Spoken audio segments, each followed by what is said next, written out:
Bonus. Trax.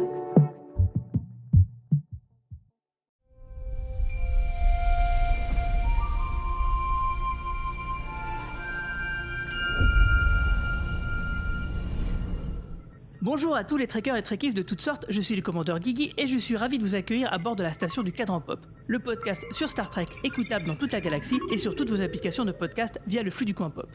Ça y est, c'est le final de la saison 2 de Star Trek Picard, du coup dans ce podcast on va se demander si ces 10 épisodes qui composent cette saison valaient bien le Q. Engage. Do you think we're on the path to the right future? I'm not certain. He's going to use the drones to take out the rocket. I can't stop them. There's been so much loss, so much death. Other people's lives aren't up to you. Their deaths aren't your fault.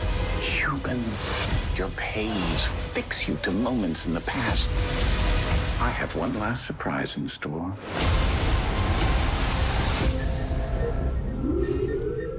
Working. Alors pour en parler, bien sûr, je ne suis pas tout seul, je suis toujours avec un équipage d'élite.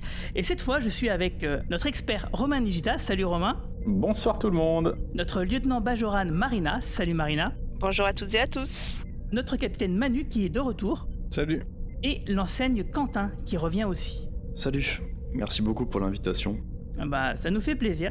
Alors avant de parler de l'épisode de la semaine, un dernier mot sur notre financement participatif. Donc vous le savez sans doute, on organise une soirée au cinéma Le Club de l'Étoile à Paris le 10 septembre et les places sont en pré-vente via un crowdfunding sur le site KissKissBankBank. Alors le fait de participer dès maintenant, ça vous donnera le droit de venir 2 heures plus tôt pour un petit apéro entre fans où nous organiserons quelques petites surprises.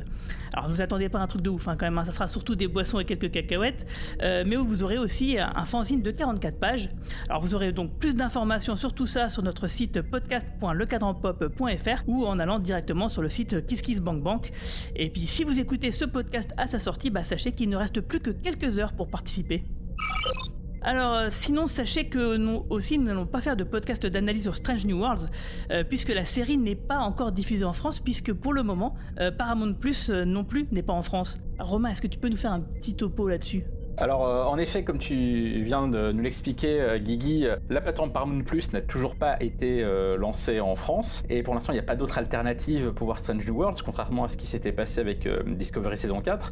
Moi j'ai regardé un peu comme un fou depuis ces derniers jours si jamais Strange New Worlds arrivait peut-être sur Pluto ou sur une plateforme de VOD comme iTunes ou Google Play comme ça avait été le cas pour Discovery. Pour l'instant il n'y a rien. Là on est le 6 mai, la série a démarré donc hier aux États-Unis et donc il n'y a pas de US Plus 24 sur iTunes en France ou sur Google Play. Donc visiblement, Strange New Worlds sera vraiment une exclue de Paramount Plus quand Paramount Plus sera lancé en France. C'est vraiment ce qu'on peut interpréter. Et malheureusement, Paramount Plus, c'est pas prévu pour tout de suite. Parce que certes, c'était le fait qu'elle arrivera en France, notamment via l'interface de Canal+, mais aussi indépendamment, ça a été annoncé en début d'année, mais ça n'a pas été annoncé pour un lancement en début d'année. Ce qui a été annoncé dans certains articles aux États-Unis, c'est que ça pourrait peut-être être pour décembre pour la France, donc décembre 2022.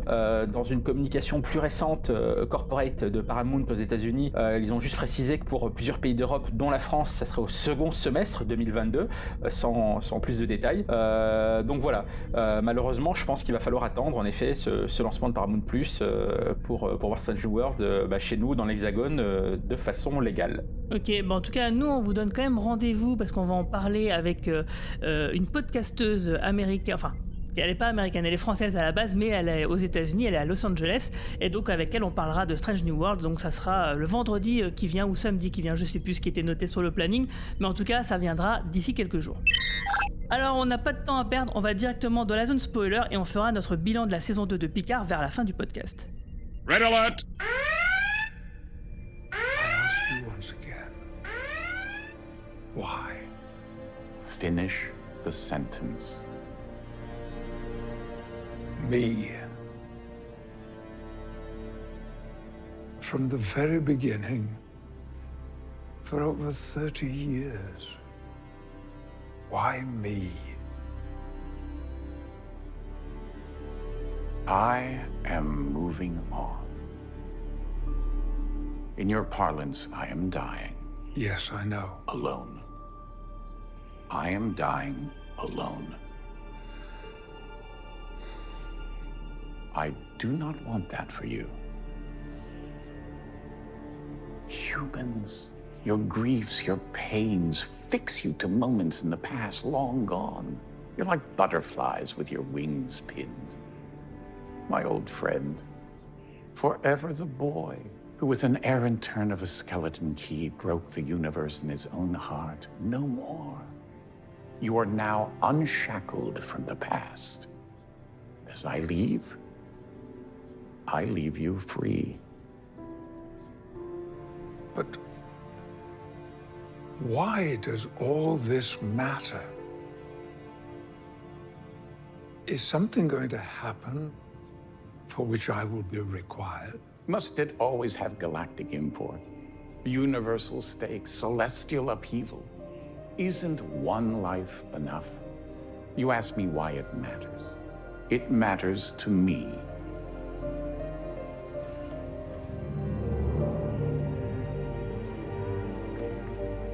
You matter to me.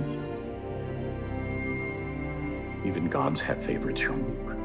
And you've always been one of mine. Q. Time's almost out. I have one last surprise in store. Warning. Donc le 10e épisode de cette saison 2 qui s'appelle Adieu, qui a été écrit par Christopher Moffett et Akiva Goldsman et réalisé par Michelle Weaver. Alors on va passer là vraiment toutes les scènes les unes derrière les autres parce qu'il y a quand même beaucoup de trucs à dire. Par exemple, on va commencer directement avec un petit brief au château suite aux événements de l'épisode précédent où tout le monde essaye de comprendre l'énigme qui était laissée par celle que je vais appeler Borgatti, hein, donc le mix de Jurati et de Borg, où elle disait donc à Raffi qui rapporte ça, une Renée morte est une Renée vivante. Et visiblement, donc, la nouvelle reine Borgatti, ne pouvait visiblement pas expliciter que Song voulait tuer Renée et qu'il fallait lui laisser croire qu'il l'avait réussi, simplement. Donc, je ne sais pas ce que vous pensez de ça, mais moi, plusieurs fois dans la saison, il y a ce genre de phrases comme ça, c'est ce genre d'énigmes. On se demande pourquoi les gens ne disent pas les choses directement. Sinon, il n'y aurait pas d'histoire. Ouais, et puis surtout... Alors, du coup, ça doit être la traduction VF que tu as dit, c'est un peu différent, je crois, en VO. Il doit y avoir un Dead Renée et Living Renée, quelque chose comme ça. Et du coup, on pouvait l'interpréter, Picard pouvait l'interpréter éventuellement par rapport à d'autres membres de sa famille qui s'appellent Renée et qui auraient pu être ceux qui allaient tuer à un autre moment de la timeline. Mais non, même pas, c'est assez simpliste, je trouve. C'est pas le mieux écrit de la saison, ce genre de choses, tu vois. C'est un peu... on étire les choses en longueur avec des complications qui n'ont pas lieu d'être, c'est un peu... Ouais. Et surtout, c'est une tarte à la crème des bouquins. Parce que par exemple, je vais prendre Game of Thrones, que je cite à longueur de journée. Et dans le bouquin, tu as plein d'énigmes comme ça, où en fait, on dit à Daenerys que quand elle va dans la maison des soupirs à la fin A Clash of Kings, le deuxième bouquin de la série, on lui dit qu'elle doit aller vers l'est pour aller vers l'ouest, qu'elle doit passer sous l'ombre, il y a plein de phrases à énigmes comme ça, mais c'est vraiment la tarte à la crème de la SF, c'est-à-dire ça marche bien dans la fantasy, mais là quand tu as une urgence et en plus de ça, finalement ça fait pas plus traîner les trucs en longueur que ça. Ça fait genre ça nous occupe même pas 5 minutes quoi. Finalement c'était franchement elle aurait pu le dire directement. Il veut la buter. C'est pour aussi introduire le développement dans le temps de l'idée que quelqu'un doit se sacrifier. Et du coup, on a deux personnes qui le comprennent. Et voilà, ça permet ce jeu de sous-entendus et puis cette espèce de petite tension de... Non, tu dois pas faire ça, non, laisse-moi faire ça, c'est ma liberté de le faire. On en revient juste après. Mais je pense que c'est pour ça, hein. C'est pas plus compliqué que ça, à mon avis. Mais j'ai pas trouvé ça super bien écrit, ou comme l'a dit Manu, quoi. C'est juste pas bien écrit, pas bien amené. Et puis, on sent honnêtement, la semaine dernière, je me suis posé des questions. Là, dès que l'épisode a commencé, dès que j'ai vu la tête de tout le monde, je me suis dit, oulala, ils vont aller dans cette direction, et ça s'est confirmé. Mais il n'y a même pas de mystère, rien du tout. On n'est pas là en train de se triturer le cerveau en se disant est-ce qu'elle parle de la 3e étoile à gauche, est-ce que ça signifie ça et tout. En fait, c'est tellement gros comme une maison ce qui va se passer que voilà. Moi, j'étais déçue par le début de l'épisode. Après, moi personnellement, j'ai pas vu venir le sacrifice de Tallinn du coup. Ah ouais ? Ouais, je sais pas, je me suis laissé porter par cette énigme là et j'ai pas vu venir. Désolé, hein. T'as le droit, hein. Ensuite, justement, t'as Tallinn donc, qui transporte toute la troupe à son appartement. Elle va donner un appareil à Raffi et un autre à Rios. Alors j'ai pas bien compris quand même leur raisonnement, hein, parce qu'ils pensent qu'il faut aller chez Song pour l'arrêter, alors qu'on sait même pas encore comment lui il s'est téléporté de la France, donc de la barre en Bourgogne jusqu'à Los Angeles. Hein. Enfin, est-ce que quelqu'un a compris ça? Parce que moi j'ai pas compris, il faut m'expliquer. Tu peux penser que c'est la reine Borg qui l'a renvoyé avec les téléporteurs de la Sirena, peut-être. En fait, elle était partie déjà, hein, elle s'était cassée avec la Sirena, et puis même pourquoi elle aurait fait ça? Ouais, tu veux dire que depuis que quand on est en orbite, elle peut le faire. Il a les moyens de le faire, je pense, par lui-même aussi. Hein. Tu vois, il a des moyens, justement.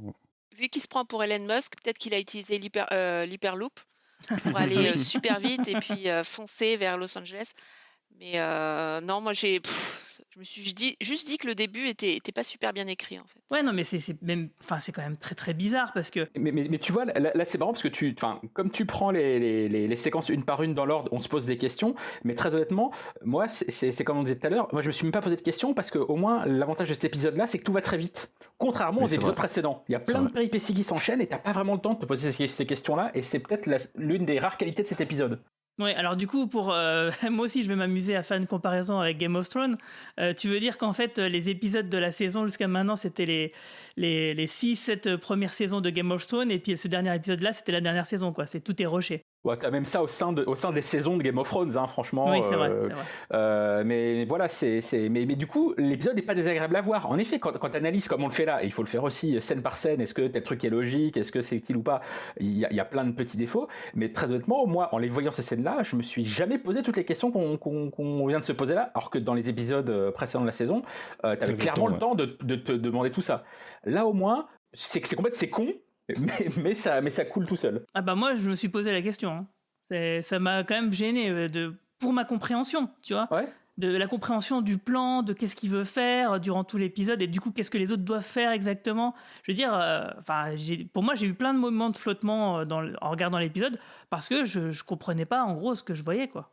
Mais est-ce que t'as pas regardé l'épisode, et je juge pas, ça m'arrive souvent de faire ça, avec un a priori déjà négatif en te lançant dedans parce que jusque-là, la série, t'avais pas... Non, je t'avoue que non. Parce que bon, quand même, Picard, c'est quand même un peu un plaisir coupable quelque part. Même quand les épisodes sont mauvais, j'apprécie quand même parce que j'adore les acteurs, etc. Non, pas spécialement. J'avais quand même, tu sais, je suis toujours un petit peu optimiste. Je me dis jusqu'à la dernière minute. Mais même si je peux avoir tort 10 fois, je vais espérer 11 fois, tu vois. Ouais. Donc non, pas spécialement, mais non, mais vraiment, ça, je la raccroche par exemple à la scène où, en fait, si tu veux, moi quand je regarde une série, je me pose souvent la question du temps que prennent les personnages à aller d'un endroit à l'autre. Ça, c'est un truc qui m'est venu du fait que quand j'écrivais mes BD, c'est une question pour moi qui était cruciale, que je trouvais super importante. Et donc, du coup, je me dis, mais comment Song, il peut retourner chez lui à Los Angeles, enregistrer une voix, faire semblant qu'il y a quelqu'un dans son truc, en se disant que peut-être ça va retarder de 30 secondes Jurati, ça, c'était un peu débile, cette histoire. Raffi, Seven et Rios. Enfin, tu vois, ça n'a aucun sens, quoi. Mais ça fait partie de tout ce qui est en trop dans la saison, qui prend du temps pour rien, quoi. On se l'est dit en off pas mal de fois. 2-3 heures, c'était réglé cette saison et c'était stylé. Alors que là, ça en a duré 8, quoi. Parce que c'est où le lancement de Europa, là? C'est pas loin, ça doit être pas loin de Los Angeles. Ouais, dans ces eaux-là, ok. Mais en gros, c'est le personnage de Song qui sert à rien sur toute la saison. Oui, c'est vrai. Franchement, tu t'aurais juste Q qui fout la merde dans le lancement et puis l'équipe qui revient dans le temps, etc. Mais tout le truc avec Song, avec Corée et tout, franchement, ça n'a strictement aucun intérêt dans cette saison. Et en plus du fait, ça après moi j'étais le seul à trouver que Brent Spiner jouait très mal ce personnage-là, mais ça c'est visiblement, il y a que moi qui non, je suis d'accord avec toi. Ah, bon, en fait, on est moi, deux, ça me perturbe en plus parce que Brent Spiner, il a longtemps cherché à se démarquer de Star Trek, à sortir de son rôle, et là j'ai l'impression qu'il est là juste pour être là, quoi. C'est ça. Est-ce qu'il n'y a pas une question de contrat là-dedans, où à l'époque de la saison 1, il leur a dit ok, mais faut que je sois là tout du long, ou un truc comme ça, non? Je sais pas. Je trouve ça contradictoire avec son personnage justement dans la saison 1 où il était là pour partir, quoi. Mais alors c'était le perso certes, mais je sais pas, à un moment j'ai l'impression que l'acteur il est parti 3 fois de la franchise. Et en plus, c'est un acteur que j'aime bien, hein, mais là, je trouve qu'il est à côté du rôle et qu'en plus, le rôle sert à rien. Donc, moi, je trouve qu'il est très bon, au contraire. Mais que oui, son personnage, il fait des trucs débiles et que du coup, son rôle au sein de la saison, il sert à rien. Mais il a été bon au tout début quand c'était émotionnel et encore ambigu, pas avant qu'il devienne un connard, quoi. Juste un connard. Ah, je sais pas, moi, je trouvais pas mal en connard, justement, avec ses Droneborg. Dans l'épisode précédent, enfin, ça faisait vraiment le méchant caricatural. Hein. Ah ouais, mais non, je moi, trouvais qu'il le faisait bien. Détesté, Le méchant, très méchant. Moi, l'épisode 9, c'est insupportable, j'ai les méchants, très méchants. Ben, ça nous amène à justement donc Tallinn et Picard qui se téléportent à la base de lancement. Où t'as Picard qui dit carrément qu'il sait ce qu'elle essaye de faire parce que bon bah lui il a compris qu'elle cherchait à se sacrifier et il va essayer de la convaincre de pas le faire, de pas sacrifier sa vie pour celle de René et parce qu'il croit pas justement à l'espèce de comment dire de prophétie entre guillemets de Borgatti, même si elle pouvait voir à travers différentes possibilités de différentes timelines. Mais Tallinn elle l'envoie péter et elle lui dit bon qu'il a pas décidé de son sort. Même si il a envie de sauver tout le monde, elle a envie de faire ce qu'elle a envie de faire, donc de se sacrifier. Et donc voilà, je reviens là-dessus, mais est-ce qu'il n'y avait pas une autre façon de faire quand même, de faire ça quoi? Je veux dire, elle était obligée de se sacrifier. Ouais, Si, mais c'est mal écrit. Bah, moi j'ai bien aimé ça, je sais pas trop si enfin je trouve que le dialogue, de la manière dont Tallinn explique à Picard que c'est pas lui de décider ce qu'elle doit faire et qu'il faut qu'il arrête de se prendre pour un héros, qu'il y a d'autres personnes qui peuvent régler les problèmes, j'ai trouvé ça assez bien vu. Mais t'as pas l'impression qu'on crée on crée les situations pour avoir certaines scènes justement. Certainement. Ah mais c'est la scène en elle-même que je trouve bien, la façon de remettre en cause un peu comme ce qu'on reproche à Michael Burnham dans Discovery, le fait qu'elle veut tout le temps sauver tout le monde et les rares fois où d'autres personnages la confrontent à ça, c'est intéressant. Après l'intrigue en elle-même, la structure de l'intrigue fait qu'on retombe dans ces travers-là. Je suis d'accord, c'est bien dommage. Mais le dialogue en elle-même le dialogue en lui-même, sur cette scène-là, moi j'ai trouvé ça assez bien vu. Il n'y a rien de neuf en fait, c'est-à-dire que c'est vu 1000 fois, c'est des situations vues 1000 fois, puis on a l'impression qu'on se précipite vers un destin qui est écrit. Il y a aucune surprise en fait, à aucun moment on s'est dit ah oui. Par rapport à la fin de l'épisode, est-ce que va faire Tallinn à la fin? Je suis d'accord, mais le fait que quelqu'un dise à Picard attends ta gueule, c'est pas toi le héros de l'histoire, en gros, j'ai pas l'impression d'avoir vu ça souvent dans la franchise. Non, mais ça, oui, je suis d'accord. Ça raccroche Picard justement par rapport à sa mère, et donc du coup, de se dire, c'est vrai que c'est de taper toutes ces scènes-là, tous ces épisodes sur son traumatisme par rapport à sa mère, oui, tu te rends compte que oui, ça sert à quelque chose, ça veut dire, ça nous fait prendre conscience que oui, Picard, il est comme ça, avoir besoin de sauver tout le monde à cause de ça principalement, et surtout que lui, il est un peu gonflé de demander à Tallinn de pas se sacrifier, enfin de lui dire quoi faire, alors que lui, c'est aussi le premier à chercher à se sacrifier quand la situation l'exige. Donc oui, je trouvais que c'est vrai que ce dialogue-là, il est sympathique. Si on le décorrèle du fait que oui, ils auraient pu trouver quand même une autre solution avant de... Non, tout de suite, je vais me sacrifier, pas de problème. En même temps, c'est son rôle vis-à-vis de René, c'est son ange gardien, donc il y a une certaine logique. Après que, en termes de rebondissement, de manière dont c'est fait, le plot en lui-même soit déjà vu ridicule, je suis d'accord, mais il y a malgré tout une certaine logique par rapport au personnage de Tallinn. C'est d'autant plus débile que la façon dont elle meurt, c'est parce que Song va la contaminer avec un truc où il brise la quarantaine juste en disant j'ai payé, on brise la quarantaine. Quel est ce protocole de sécurité? Moi, c'est plus à la rigueur, Guy, si j'ai tiqué sur un truc, c'est sur ça dans l'épisode. Mais à côté, ouais, le côté Tallinn destiné à mourir pour protéger René, derrière, 5 minutes après, t'as Picard qui va faire un No fate but what we do quasiment quoi. Il paraphrase Terminator, mais je sais pas, j'ai trouvé ça un peu con. Je pense totalement que ça aurait pu se faire autrement et que le personnage aurait pu survivre et on aurait pu avoir la même fin sans qu'elle meure en fait. C'est en ça que je vous ai dit que et par rapport à ce que Marina disait, c'est que c'est tellement déjà vu, tellement classique que jusqu'au bout je me suis dit mais non, en fait ils vont nous faire croire qu'ils vont faire ça mais ils le feront pas, il y aura un ultime retournement d'une manière ou d'une autre, et en fait non, ils partent là-dedans, genre c'est assumé dès le départ, bon bah ok, le sacrifie, merci, au revoir. Ça m'a surpris tellement c'est simple, et après ça m'a pas dérangé, hein, mais je me suis vraiment dit ah ouais bon ok, on y va, c'est parti. Enfin là on avance, hein, je suis désolé, mais voilà. Non mais t'as raison, hein. Et puis ce que t'as ressenti là, moi j'ai ressenti aussi avec le fait que Tallinn, elle ressemble à Laris et que voilà, c'est ça, on en reste là quoi. C'est ok, c'est probablement une ancêtre. Ouais, non, c'est nul. Même pas. Ouais, c'est pas expliqué, rien du tout. Ou pas, ouais. On en reste là.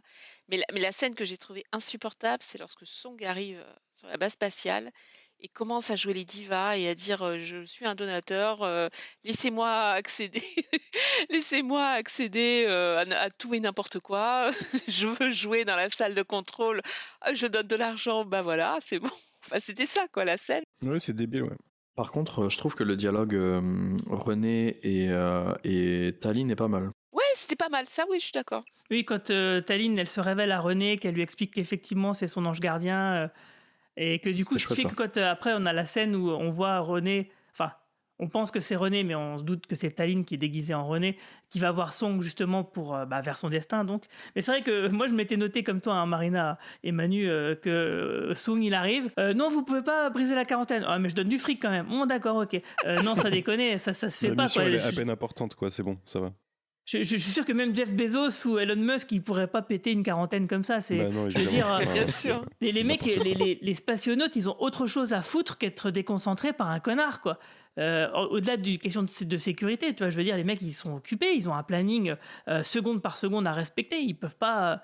Enfin voilà quoi. Donc ça, j'ai trouvé ça débile. Et puis la nana qui lui tient tête, ça va pas non plus quoi. Enfin, c'est pas crédible une seconde en fait. Et il y a un truc qu'on n'a pas dit dans quel état d'esprit on s'est lancé dans l'épisode, et c'est pour ça que je te posais la question tout à l'heure, c'est que vous savez que j'ai à peu près détesté la saison après 3-4 épisodes, et je me suis lancé dans l'épisode en me disant ok, bah du coup, on en est là, on va pas pouvoir faire grand chose en un épisode, donc je vais essayer d'apprécier ce qu'il y a. Et je trouve que l'épisode, Romain, tu le disais tout à l'heure, il se passe beaucoup de choses et il donne beaucoup de moments quand même. Et je trouve qu'il foire partout, quoi. Il y a peut-être des. En effet, on est sur une situation où de toute façon ça sera pas grandiose, et de ce qu'ils avaient entre les mains, ils arrivent à bien conclure, selon moi, je trouve. Oui, ça c'est vraiment. On va en reparler tout à l'heure, mais oui, là-dessus, t'as raison. Mais moi, j'étais pas dans cet état d'esprit-là. Moi, enfin voilà quoi. Moi, je me disais non, bah non. Pour moi, je l'ai pris comme tous les épisodes précédents en fait. Et pour moi, il aurait fallu que l'épisode il soit absolument irréprochable, génialissime. Pour me contenter parce que en fait les quelques scènes géniales dont on va parler plus tard, c'est pas suffisant quoi. C'est vraiment pas suffisant. Donc, on a Song qui empoisonne Tallinn. Donc, effectivement, Tallinn meurt. Et puis, c'est vrai que bon, même la scène de sa mort, elle est plutôt émouvante parce que bon, les acteurs, ils sont pas mal, quoi. Patrick Stewart, je trouvais que ça marchait bien. C'était un peu émouvant, même si, du coup, moi, c'était impossible de l'apprécier parce que je trouvais que c'était pas normal, que c'était pas logique, quoi. Non, mais surtout, elle meurt en lui disant qu'il faut pas passer à côté des occasions manquées, que quand on aime, il faut aller jusqu'au bout, le dire à la personne et tout. Mais c'est tellement tarte à la crème. Parce qu'on sait très bien pourquoi elle le dit. Pour qu'à la fin. Voilà. Donc, c'est le problème. C'est que il faut arrêter avec ce genre de scène où c'est un personnage tiers qui révèle au personnage principal qu'en fait, la troisième personne est amoureuse de lui, que voilà, il faut aimer, il faut pas hésiter à aimer et tout, mais c'est tellement, c'est mal écrit. Je suis désolée, moi, les acteurs sont bons, mais la scène, on l'a vue 1000 fois. Mais tu vois, c'est marrant parce que pendant cette scène-là, je suis assez d'accord avec toi, par rapport à la saison 2 en tant que telle, avec évidemment l'autre personnage dont on sait toujours pas si c'est son ancêtre, son descendant ou quoi. Mais en même temps, en ayant dans un coin de la tête ce qui a été officialisé il y a quelques semaines, c'est-à-dire le fait que dans la saison 3, il y aura le retour de tout le cast de la nouvelle génération, dont Gates McFadden, donc c'est-à-dire le Dr Crusher. Moi, en fait, je pensais plus à Beverly Crusher là-dedans, en me disant, ok, on va arriver à la saison 3, il va retomber sur elle, peut-être qu'en fait, c'est d'elle dont il s'agit. Alors, c'est peut-être un pur rêve de vieux téléspectateurs de la NXG, mais en fait, moi, j'étais plus accroché à cette idée-là que à là où vous voulez nous emmener sur la saison 2, donc du coup, ça m'a... Ouais, je sais pas, mais c'est vraiment peut-être purement personnel. J'ai pensé la même chose que toi, surtout qu'en fait, elle a annoncé, l'actrice, qu'elle était dans 6 épisodes de la saison 3, ce qui est quand même pas mal. Et moi, je me dis, très bien, peut-être que Laris, quand il retournera, donc on prend un peu d'avance, parce que c'est à la fin de la dernière scène, hein, quand Picard acceptera d'avoir une aventure donc, avec Laris, c'est peut-être un moyen de, comment dire... de se mettre en jambe quoi pour la vraie relation qui suit, c'est joliment dit. Qui sera le crusher quoi. Oui, je sais pas comment le dire autrement, désolé. Mais de toute façon, on sent, et ça va être, je sais pas, plus une constatation globale sur la saison, il y a l'impression que ils ont du mal à se dépêtrer avec pas mal de personnages qui ont été créés pour la saison 1 et dont ils savent pas quoi faire en saison 2. Puisque donc, on a changé de showrunner, c'est plus Michael Chabon, c'est Terry Matalas, si je dis pas de bêtises. Et t'as l'impression que, et d'ailleurs c'est ce qu'on voit quand on voit toutes les annonces de personnages qui ne reviendront pas, enfin d'acteurs qui ne reviendront pas en saison 3, il y en a quand même beaucoup. Et t'as l'impression que ils se sont retrouvés avec tout ce cast de personnages en début de saison 2, ils savaient pas quoi en faire. Et clairement, t'as plein de scènes dans la saison 2 où tu sens que les personnages servent à rien. Tu sens que jusqu'au bout, ils se sont un peu traînés comme des boulets. Et j'ai l'impression que c'est aussi un peu ça avec Laris et avec tous les autres. Enfin, je sais pas ce que vous pensez de ça. Je suis pas sûr parce que Laris, elle faisait pas partie du casting principal de la saison 1. Et si elle est autant présente dans la saison 2, là, par contre, c'est bien parce qu'ils l'ont voulu. Hein. Pas pour autre chose. Hein.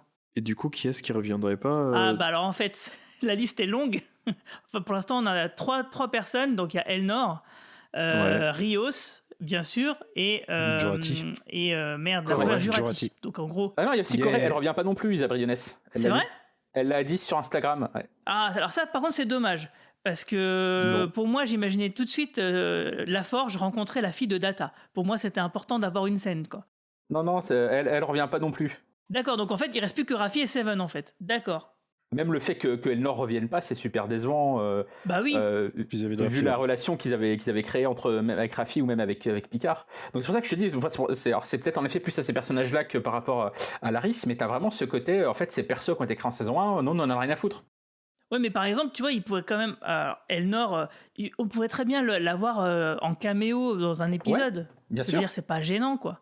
Mais tu vois, Guigui, tu veux que Isa Briones revienne pour que Laforge rencontre la fille de Data. C'est même pas la fille de Data en plus, du coup. Oui, mais, pas vraiment. Enfin, une descendante, on va dire.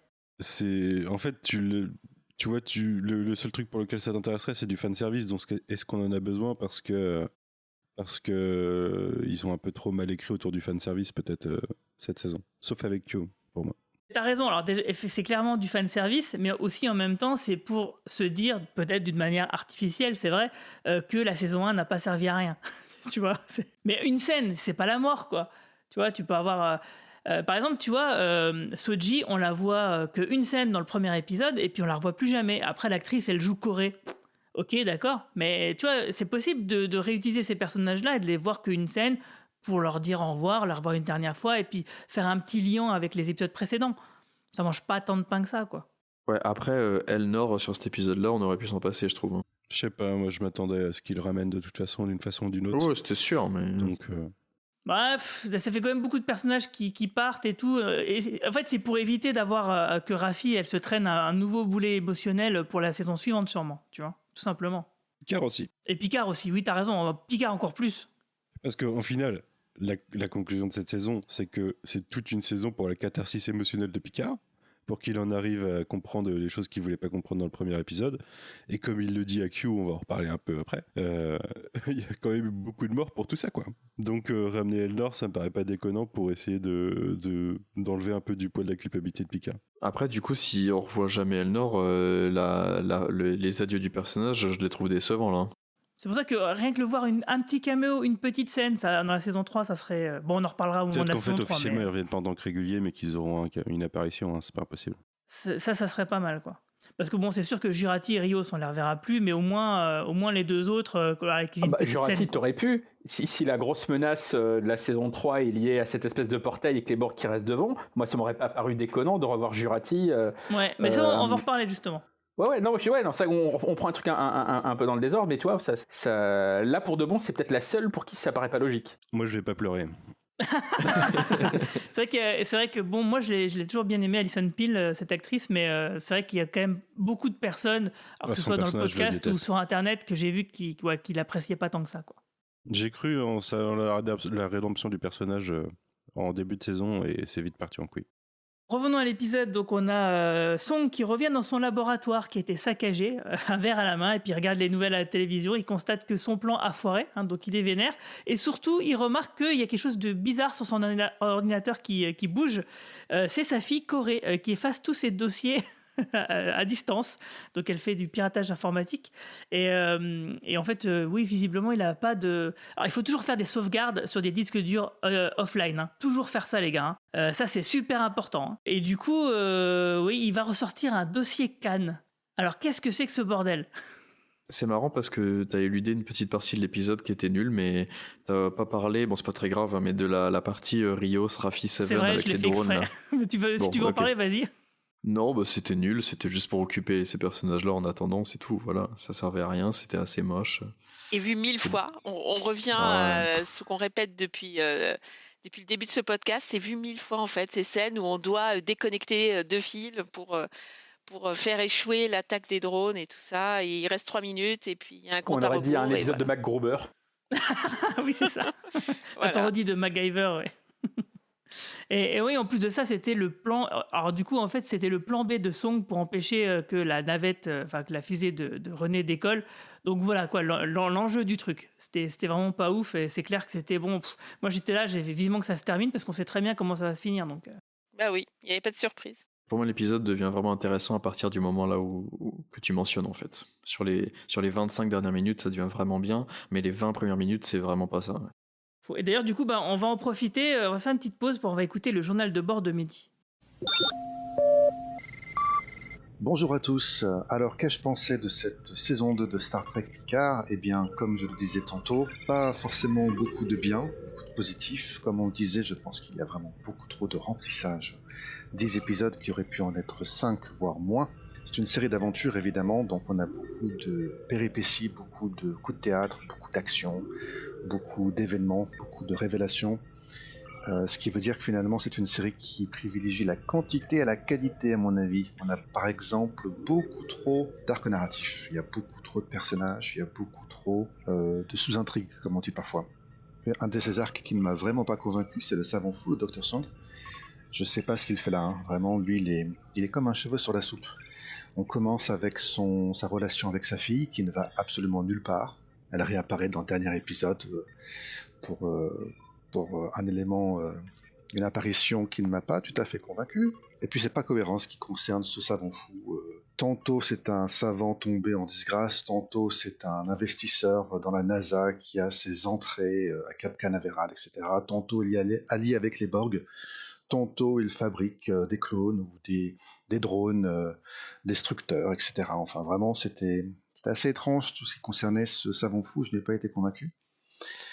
Je n'ai pas non plus été convaincu par la mission Europa, qui est centrale à l'intrigue. Or, on en parle très peu, on la voit à peine, on entend parler à peine, il y a de références dans le dernier épisode. Il m'a semblé que la mission Europa et René Picard, était un MacGuffin, un prétexte, une excuse qui n'intéressait finalement pas grand monde. Voilà. Puis comme je disais dans un précédent podcast, moi j'avais vraiment été intrigué par les premiers épisodes avec cette histoire d'immigrés illégaux dans le Los Angeles de 2024.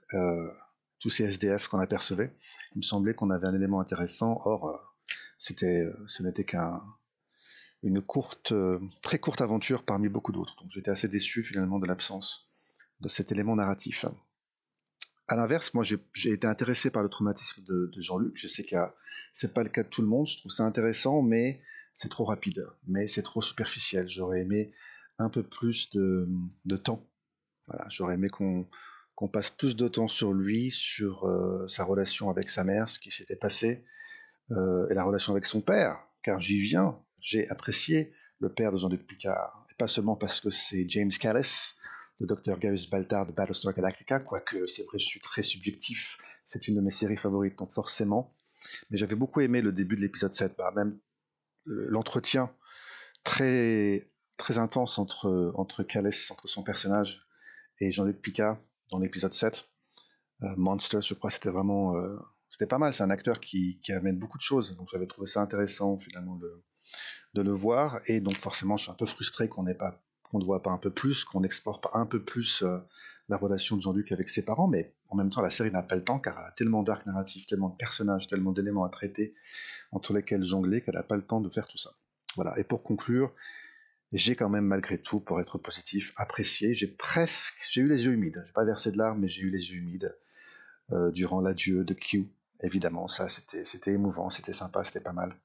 C'était une jolie conclusion à cet immense arc narratif vieux de 30 ans, centré autour de Q, la relation avec Jean-Luc Picard. Donc ça, c'était bien. Ça justifierait presque l'existence de cette saison 2 de Star Trek Picard.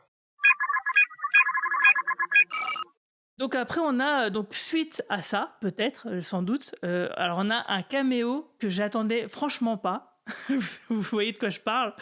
C'est Wesley Crusher qui revient en tant que voyageur. Et là, il y a plein de points qui vont être reliés direct parce qu'il va recruter Corey dans l'organisation dont faisait partie Tallinn.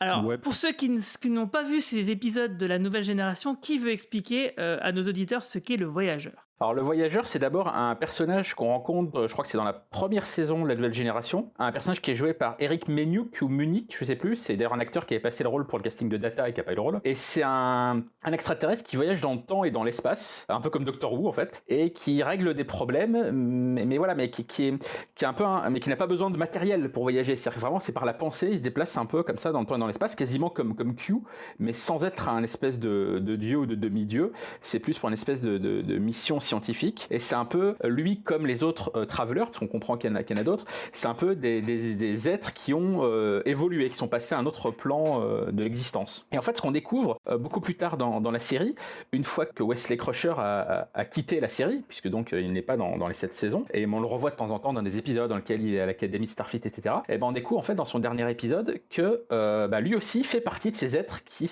ont cette capacité d'évoluer et de pouvoir voyager comme ça dans le temps et dans l'espace par la pensée. Et donc en fait il est recruté par ce traveler qui dit bah oui, quand j'étais venu la première fois sur l'Enterprise, je t'avais repéré, t'étais déjà un gamin surdoué, etc. Et ce qui était vachement intéressant, c'est qu'en fait enfin on avait une explication, une raison, un sens au fait que le personnage de Wesley Crusher était comme ça, un espèce de surdoué qui, dans la manière dont il était écrit au début de la nouvelle génération, était juste un personnage agaçant parce qu'il sauvait tout le monde au dernier moment alors qu'il avait aucun rôle officiel sur l'Enterprise. Et finalement ça lui donnait un vrai rôle, une véritable dimension, donc c'était un peu la rédemption du personnage de Wesley. Et c'est vrai que depuis en fait on n'avait jamais revu le personnage de Wesley Crusher dans la franchise, à part dans Nemesis, mais ses dialogues étaient coupés. C'est-à-dire on le voit, il est assis à la table avec tout le monde mais il parle pas, ce qui était assez ridicule. Et de toute façon même ses dialogues coupés qui sont en bonus dans le DVD sont sans intérêt. Donc, mais par contre il a un uniforme de Starfleet, c'est ça qui est bizarre du coup.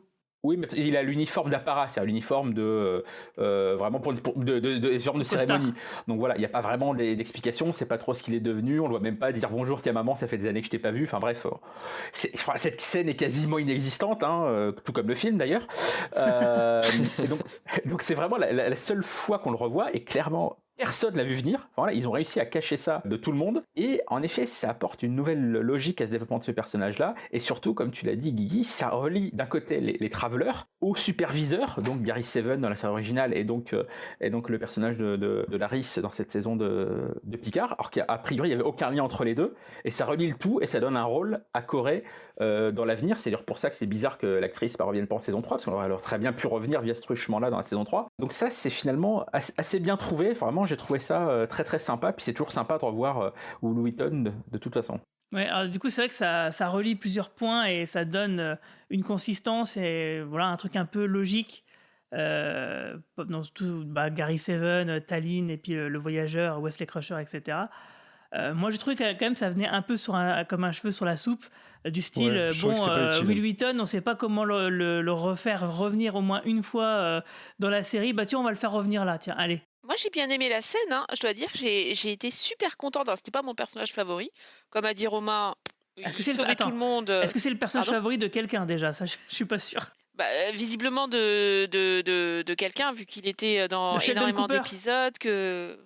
Voilà, visiblement, les scénaristes savaient très bien écrire pour lui. Et ne savaient pas écrire pour Troy, par exemple, parce que Troy était inexistante dans les premières saisons. Et bon. Mais là, par exemple, j'ai adoré la scène. Il a 2 minutes, le personnage, le jeu, les discussions avec Corey. Moi, j'ai adoré. J'ai été embarquée. J'avais le sourire pendant toute la scène et j'étais là, waouh! Et puis, je me suis repassé la scène et voilà, j'étais super contente. Moi, j'ai passé un bon moment. Tu t'es repassé la scène, carrément. Mais oui. Moi, j'étais super contente. Mais je trouve que le personnage a beaucoup... Enfin, l'acteur a beaucoup d'humour. Quand il était l'arc Nemesis de Sheldon Cooper dans Big Bang Theory. Ouais, de Sheldon, voilà. Mais moi, ça m'a fait rire cet épisode. Il est génial. Enfin, et pourtant, je me répète, c'était pas mon personnage préféré dans Next G. Et là, je trouve que l'acteur, il gagne vraiment à être connu. Et voilà, il est top. Moi, j'ai passé un bon moment. Peut-être qu'on les reverra dans une série future d'ici quelques années, qui sera voilà.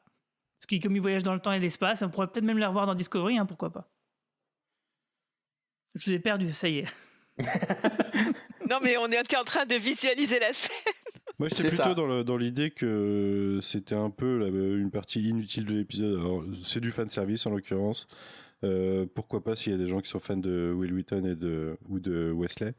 Moi, à la rigueur, je trouve que c'est malin de la façon que ça lie avec Gary Seven et compagnie. Je trouve que ça donne un peu plus de consistance à l'univers qu'à des fois lancer des idées sans les reprendre jamais, quoi. Et tu vois, ce genre de façon de raccrocher, je suis pas contre. Il y a des trucs, on a des plotlines de Next G de première saison dont le final qui n'ont jamais eu de suite. Si un jour ils raccrochaient d'une façon totalement inattendue avec autre chose, je trouverais pas ça déconnant. Et à la rigueur, c'est le côté fan service de l'univers que je trouve plus intéressant que juste le personnage. Après, Picard, c'est une gigantesque fan service du début à la fin, de toute façon. Je pense qu'il faut accepter que cette série n'est que ça. J'ai pas l'impression qu'ils aient d'autres idées au-delà de ça, parce qu'on voit qu'à chaque fois, de toute façon, les scénaristes, que ce soit Akiva Goldsman ou les autres, disent on est super fan de Next G, on va absolument mettre tous les persos et compagnie.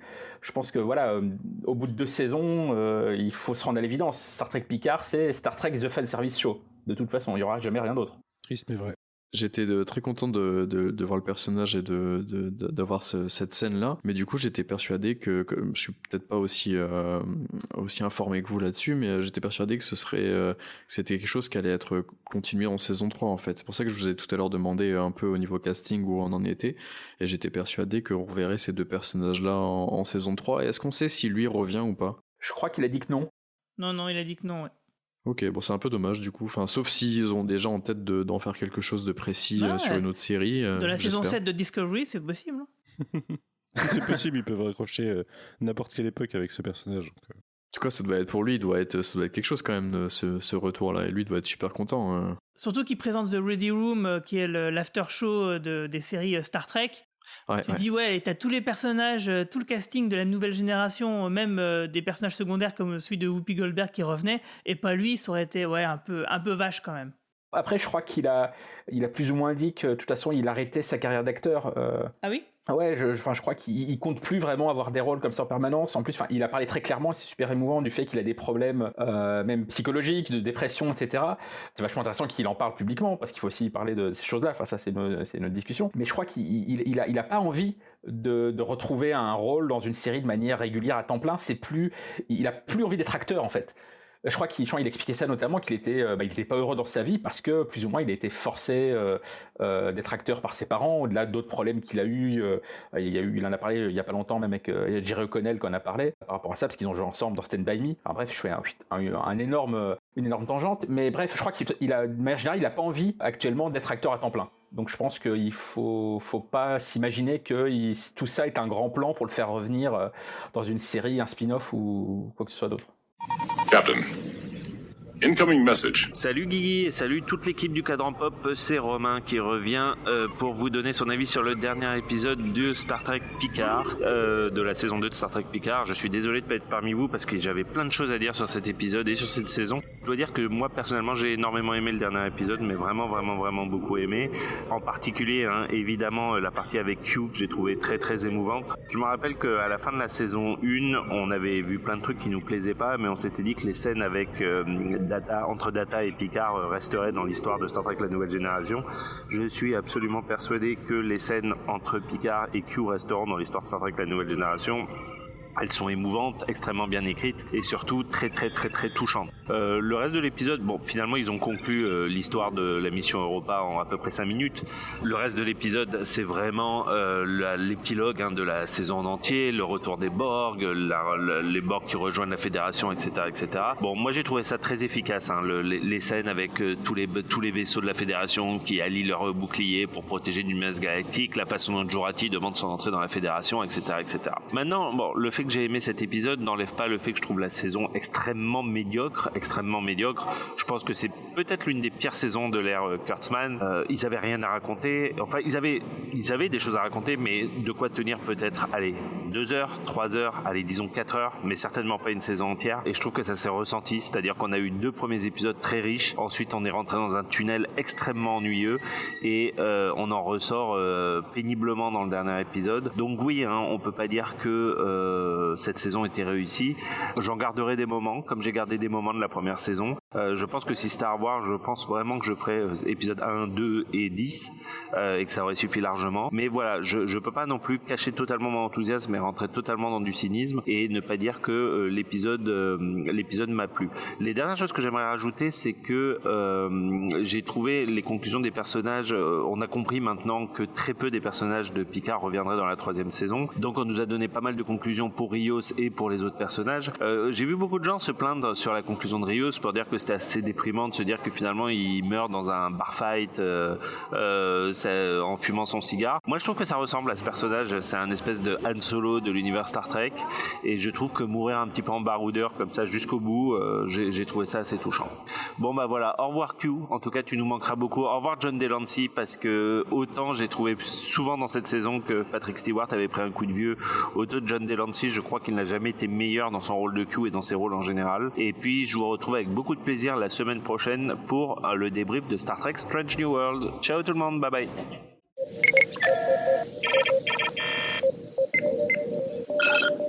On va revenir donc au château Picard, qu'on aura décidément beaucoup vu durant 2 saisons, où on a donc Picard qui tient la fameuse clé qu'il avait récupérée la veille, et il va monter jusqu'à devant la porte de ce qui était la chambre de sa mère, où elle était enfermée, et que c'est à ce moment-là, à cet endroit-là, que du coup il l'a ouvert. C'est ce qui a du coup permis qu'elle puisse se suicider dans la foulée. Et donc du coup, il va remettre cette clé à sa place. Donc du coup, il y a une sorte de prédestination quand même dans tout ça. C'est-à-dire que cette clé-là, elle est là parce que Picard vieux l'a mis à cet endroit-là dans le passé, permettant donc à la boucle de se boucler. Et du coup, c'est à ce moment-là qu'on va entendre Q qui va donc intervenir. Et en gros, c'est ce que Q attendait depuis le début, on comprend que donc Picard accepte en fait ce passé finalement et de se pardonner entre guillemets. Et donc du coup, on a cette fameuse scène géniale entre Picard et Q dans l'espèce de verrière là, où ils ont cette fameuse discussion où on apprend que Q va donc mourir seul. Et sans doute, donc, du coup, le Continuum Q, c'est le dernier représentant. Et il ne voulait pas qu'il arrive la même chose à Jean-Luc, en fait. Et que tout ça, c'était pour ça, en fait. Qu'est-ce que vous avez pensé de cette scène bouleversante qui, je sais que Romain Brami n'est pas là, mais s'il était là, il vous dirait qu'il a pleuré toutes les larmes de son corps devant cette scène. Ouais, je veux bien commencer parce que j'ai deux points de vue sur la scène. Il y a l'explication, ça donne l'explication du pourquoi de la saison, et je trouve que ça tient pas debout. Je trouve que c'est beaucoup de bruit pour rien et que le dialogue de début d'épisode 2 n'est pas super cohérent par rapport à ça, quoi. Je trouve qu'il y avait un côté vraiment apeuré, au-delà de apeuré de Q qui est pas cohérent avec juste ce plan. Et à côté, par contre, dans les dialogues en soi, dans le dialogue, dans l'émotion, dans le relationnel, j'ai vachement accroché, j'ai versé ma larme aussi. Je trouve que ça marche bien, tous les dialogues de Q, toutes ces punchlines tapent droit dans le mille. Et ouais, c'était beau comme conclusion pour les deux personnages et pour Q. Quand il lui dit je voulais pas ça pour du coup je sais pas s'il dit toi ou vous en français, quand il dit ça et quand il parle de il va mourir seul justement, ouais, il est touchant, le personnage. On sent la peine et la nostalgie dans ses yeux, quoi, et dans sa voix. Mais qu'en fait il lui dit si il était sur son dos tout ce temps là, toutes ces décennies, c'est parce qu'il l'aimait bien, en fait, tout simplement. Il cherchait un pote. Je sais pas s'il cherchait un pote, mais en tout cas oui, il lui dit même les dieux ont leurs favoris, et il lui dit clairement lui c'était le favori, quoi. Et nous on le savait en tant que spectateur, c'était logique, les scénaristes l'ont fait comme ça, mais le voir exprimé, ça fonctionne, quoi. Ouais, tout ça pour qu'il ait un câlin à la fin, en fait. Il l'a mérité. Qu'est-ce que vous en avez pensé, vous les autres ? Alors peut-être pas aussi touché que Manu, parce que j'ai pas tout le background que vous avez là-dessus. J'ai pas vu toutes les séries, tout ça, mais c'était, pour le coup là, c'était vraiment très très bien joué, très bien écrit. Mais ouais, comme Manu.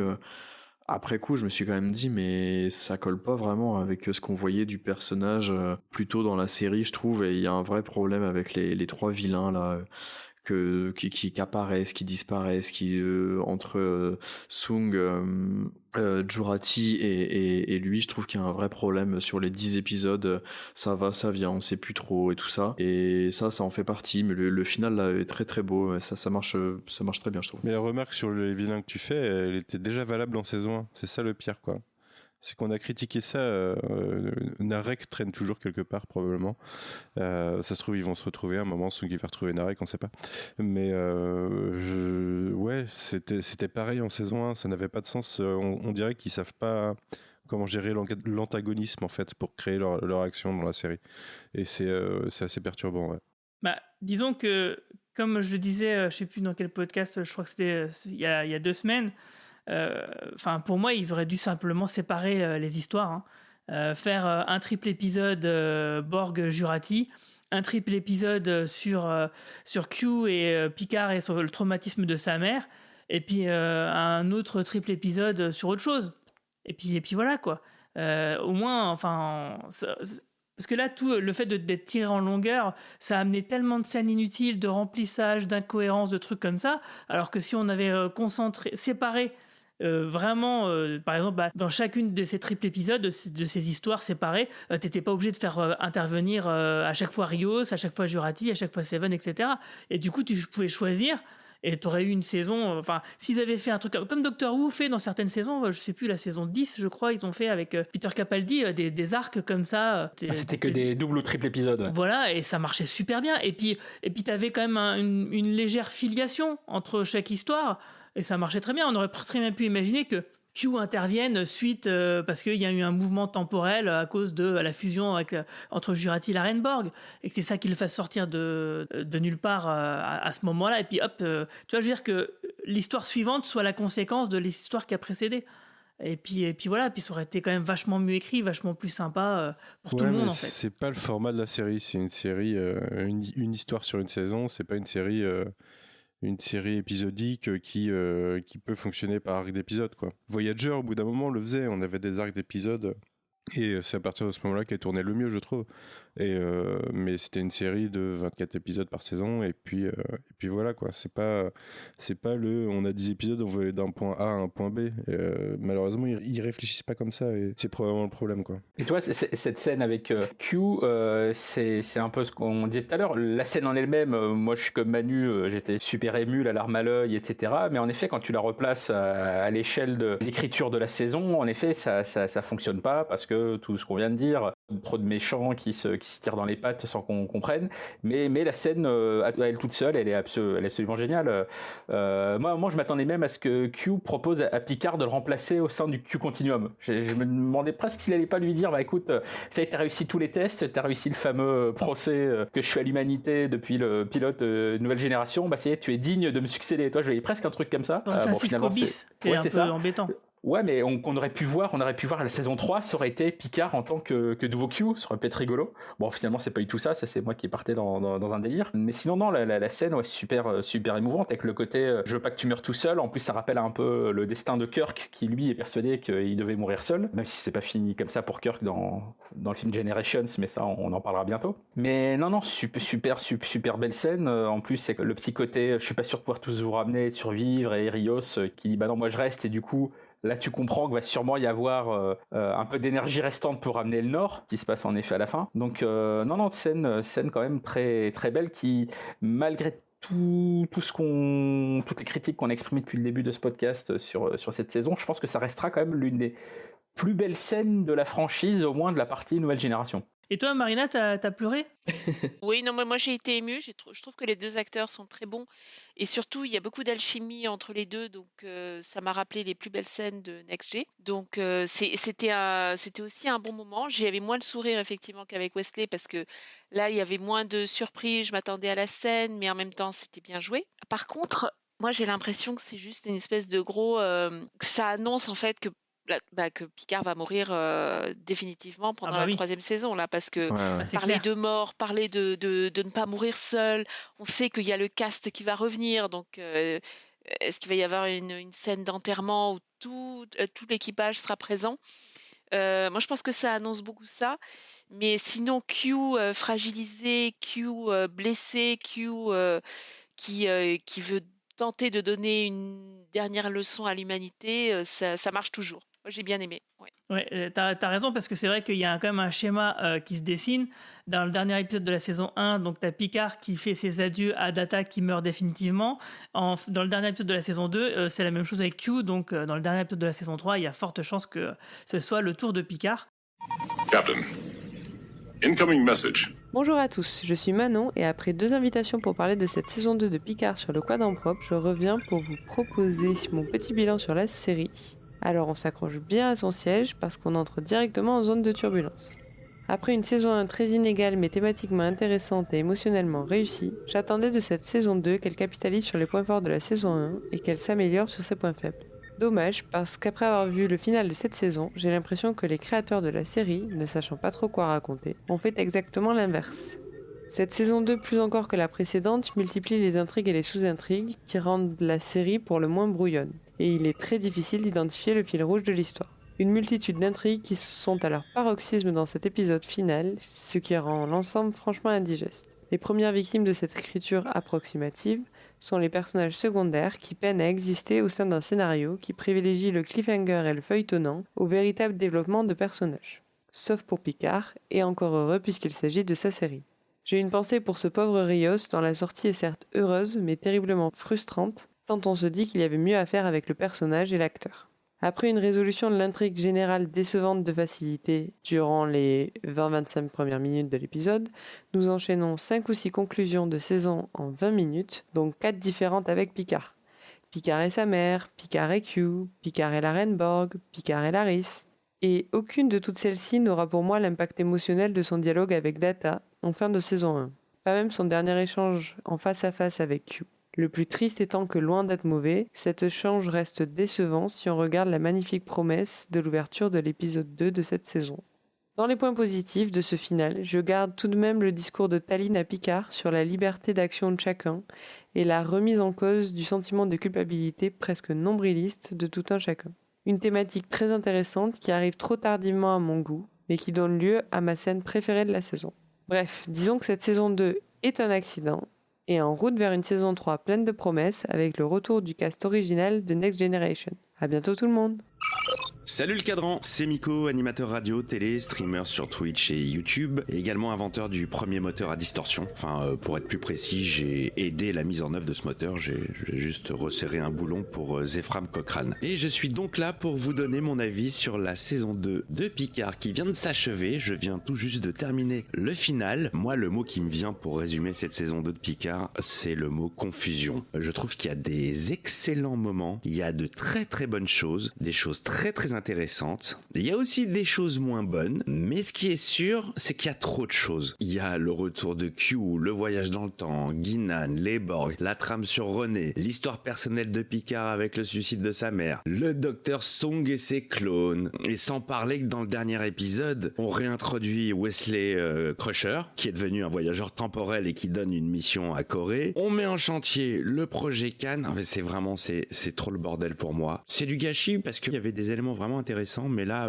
c'est trop. J'ai été noyé, j'ai bu la tasse Star Trek et ce n'était pas un thé chaud. Ouais, ça ressemble plus à un gros pot pourri où on y fout un petit peu tout et n'importe quoi et c'est vraiment dommage. L'histoire elle part dans tous les sens, il y a des incohérences en veux-tu en voilà. Je trouve ça vraiment dommage. Après voilà, il y a des personnages très attachants. Picard, en plus vu son vieillage, je le trouve encore plus touchant, mais ce qui me vient à la fin, c'est bon, tout ça pour ça. Alors, faudra m'expliquer également comment tu peux contrer un événement chaotique céleste avec une vingtaine de vaisseaux qui activent tous leurs boucliers en même temps, sachant qu'un seul vaisseau n'est pas capable de se prendre 3 torpilles à photons d'affilée sans avoir une diminution de 80% de son bouclier. Ouais, j'ai trouvé qu'il y avait vraiment des facilités scénaristiques, il y avait beaucoup de fanservice. Voilà, j'ai un goût de c'est dommage. J'ai passé un bon voyage, mais je descends ici. Merci, je vous souhaite à tous longue vie et prospérité.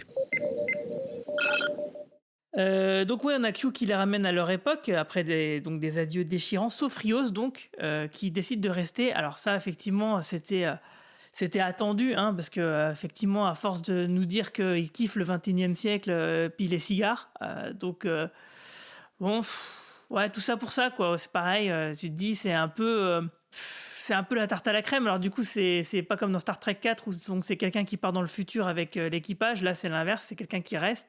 Fuck la timeline. Même si finalement, on a l'air de se rendre compte que tout était prédestiné en fait. C'était à prendre un sacré risque quand même avec la timeline justement. Et puis après la timeline, Pas tant que si ça, on n'a pas d'enfant. Ouais, mais si on n'a pas d'enfant, Guinan, il se passe rien. elle le savait. C'est pour ça qu'en fait, finalement, on est dans une configuration où en fait, le voyage dans le temps fait partie de la ligne temporelle normale quelque part. Oui, ouais, mais il aurait fallu plus d'enjeux. Là, il n'y a pas d'enjeu. Ah oui, il reste et c'est tout, quoi. Voilà, on se c'est débarrasse tout. du perso. Personne ne se dit, mon Dieu, mais si tu restes et si tu as des enfants, est-ce que ton enfant ne risque pas de provoquer telle situation, de détruire l'humanité et tout ça? Non, personne ne pose même ce... C'est une tarte à la crème des voyages temporels, mais personne ne l'énonce. C'est nous qui en parlons. Voilà, ils en ont rien à foutre de ça. Bon, bah voilà, c'est pas comme si il y avait un siècle de littérature sur le voyage temporel. Non, voilà. Et puis Rios, en plus, on sait que du coup, il n'était pas bon en histoire à l'école parce que il devrait savoir qu'il y a la guerre nucléaire, enfin la Troisième Guerre mondiale qui arrive juste derrière. Dans quelques années, donc il veut dire qu'il va se la prendre en pleine poire, quoi. Donc, ok. Peut-être qu'il sait juste où il doit aller, justement. Ah, peut-être, ouais. En tout cas, moi, l'arc narratif de Rio sur cette saison, vous pouvez vous moquer, mais c'est un des trucs que j'ai le plus apprécié de la saison. Oui, parce que l'acteur est cool. On va pas se moquer, hein. On n'est pas comme ça. Teresa, elle est très jolie. On est sympa. Avec donc Teresa et Ricardo, là, j'étais super content moi sur ce passage-là. Ça aurait mérité d'être peut-être un peu plus long, discuter un peu des conséquences de tout ça et tout. Là, c'est un peu rapide. On s'en doutait de toute façon. Enfin, c'était sûr qu'il allait rester. C'est un peu fait comme ça, vite fait, mal fait, je trouve. Mais sinon, c'est bête, mais j'étais vraiment très très content. Ça m'embête de plus retrouver ce personnage-là la saison prochaine parce que pour moi, c'est un des meilleurs personnages de cette série. Mais je suis vraiment content et surtout qu'on a ensuite l'explication derrière. Comment il est mort, tout ça, c'est tout bête, mais je trouve ça très très beau en fait. J'ai adoré ce passage-là. Moi, il y a juste un truc quand même qui m'a un peu gêné, c'est que au début de la saison, il est capitaine du Stargazer, et puis là, il se présente comme étant un gars dans un cargo sur la Sirena, naviguant avec 5 hologrammes. Mais non, mec, mais il y a 10 la épisodes. majeure partie de sa vie, c'est pour ça. Enfin, mais quand même, je pense, le mec, il avait l'air d'évoluer, il avait l'air d'être content de là où il était. Donc du coup, moi, je comprends pas trop ce revirement, quoi. À part les beaux yeux de Teresa, évidemment. C'est déjà pas mal. Ah bah, il veut choper, c'est clair. Là clairement, il y a quelqu'un qui veut choper. Mais moi aussi, non, mais j'ai trouvé ça mignon aussi. C'était sympa, mais il aurait fallu juste un chouïa d'enjeux supplémentaires en fait. Là, le problème c'est que c'est un peu plat. Oui, bah il reste. Moi, je l'ai trouvé super sympa, Rios. Le petit côté fumeur de cigares. Je fume en n'importe quelle circonstance, j'en ai rien à foutre de la loi E20. Oui, ben voilà, génial, mais t'es génial. Mais le laisser comme ça, et puis... Mais vu que la reine des Borg est partie avec la Sirena, peut-être qu'on retrouvera ses hologrammes chez les Borg. Ah, ça serait rigolo. bien vu. Mais bon, a priori, l'acteur, c'est comme les autres, il a dit qu'il revenait pas non plus, donc là aussi, ça reste du pur fantasme de fanservice. Justement, donc ils arrivent, on revient donc à la fin du premier épisode dans le voyage où Q les dépose. Donc on se retrouve dans cette même scène où il y avait cette reine Borg masquée dont on s'est douté déjà il y a plusieurs podcasts que c'était en fait Jurati et qui venait en fait finalement. Donc on a l'explication du pourquoi du comment. Donc c'est un collectif, on va dire entre guillemets bienveillant, qui est venu pour s'emparer des vaisseaux afin de les utiliser comme un bouclier face à une menace cosmique. Alors cette menace cosmique, on ne sait pas trop ce que c'est, mais moi j'espère qu'elle est liée, qu'on va voir ça développer en saison 3 et qu'elle est liée à cette fameuse race synthétique de la saison 1, histoire de tout lier correctement, quoi. Ça serait pas mal. Et donc du coup, qu'est-ce que vous avez pensé de cette nouvelle version? Parce que là, en fait, là c'est clair et net. Enfin, pour moi, c'est établi que les Borg tels qu'on les connaissait, ils ont bien été vaincus dans Star Trek Voyager. Et donc du coup, l'artefact qu'on voyait en saison 1 de Picard, c'était vraiment ce qui en restait, quoi. C'était bien la preuve que le collectif était vaincu. Et la reine Borg qu'on a connue, elle vient donc de cette autre timeline, donc d'un univers, une version de l'histoire où les Borg n'ont pas été vaincus de cette façon-là et qu'elle est encore vivante. Et que du coup, sa fusion avec Jurati crée un deuxième collectif qui est bien différent du premier, en fait. Déjà sur ce que tu disais sur le fait que tu espères que l'espèce de menace galactique avec le vortex, ça soit lié à la première saison, je pense que malheureusement ce sera pas du tout le cas parce que c'est plus Michael Chabon qui est aux manettes de cette saison 3, c'est l'équipe vraiment de la saison 2, donc à mon avis on sera carrément sur autre chose. Ça vraiment je suis prêt à le parier. Après qu'est-ce que ce sera, ça j'en ai absolument aucune idée, mais je pense que ça sera vraiment pas lié à cette race synthétique. Après sur cette nouvelle espèce de Borg, je pense que tu as tout à fait raison, c'est pas les mêmes que ceux qu'on a connus précédemment, c'est vraiment un collectif Borg créé par Borgatti après son départ avec la Sirena, et au passage son maquillage une fois qu'elle se dévoile est franchement ultra raté. Enfin je sais pas ce que vous en pensez, on a l'impression qu'ils ont incrusté son visage avec Photoshop dans un truc avec un effet flou pour pas que ça se voit, c'est assez dégueulasse.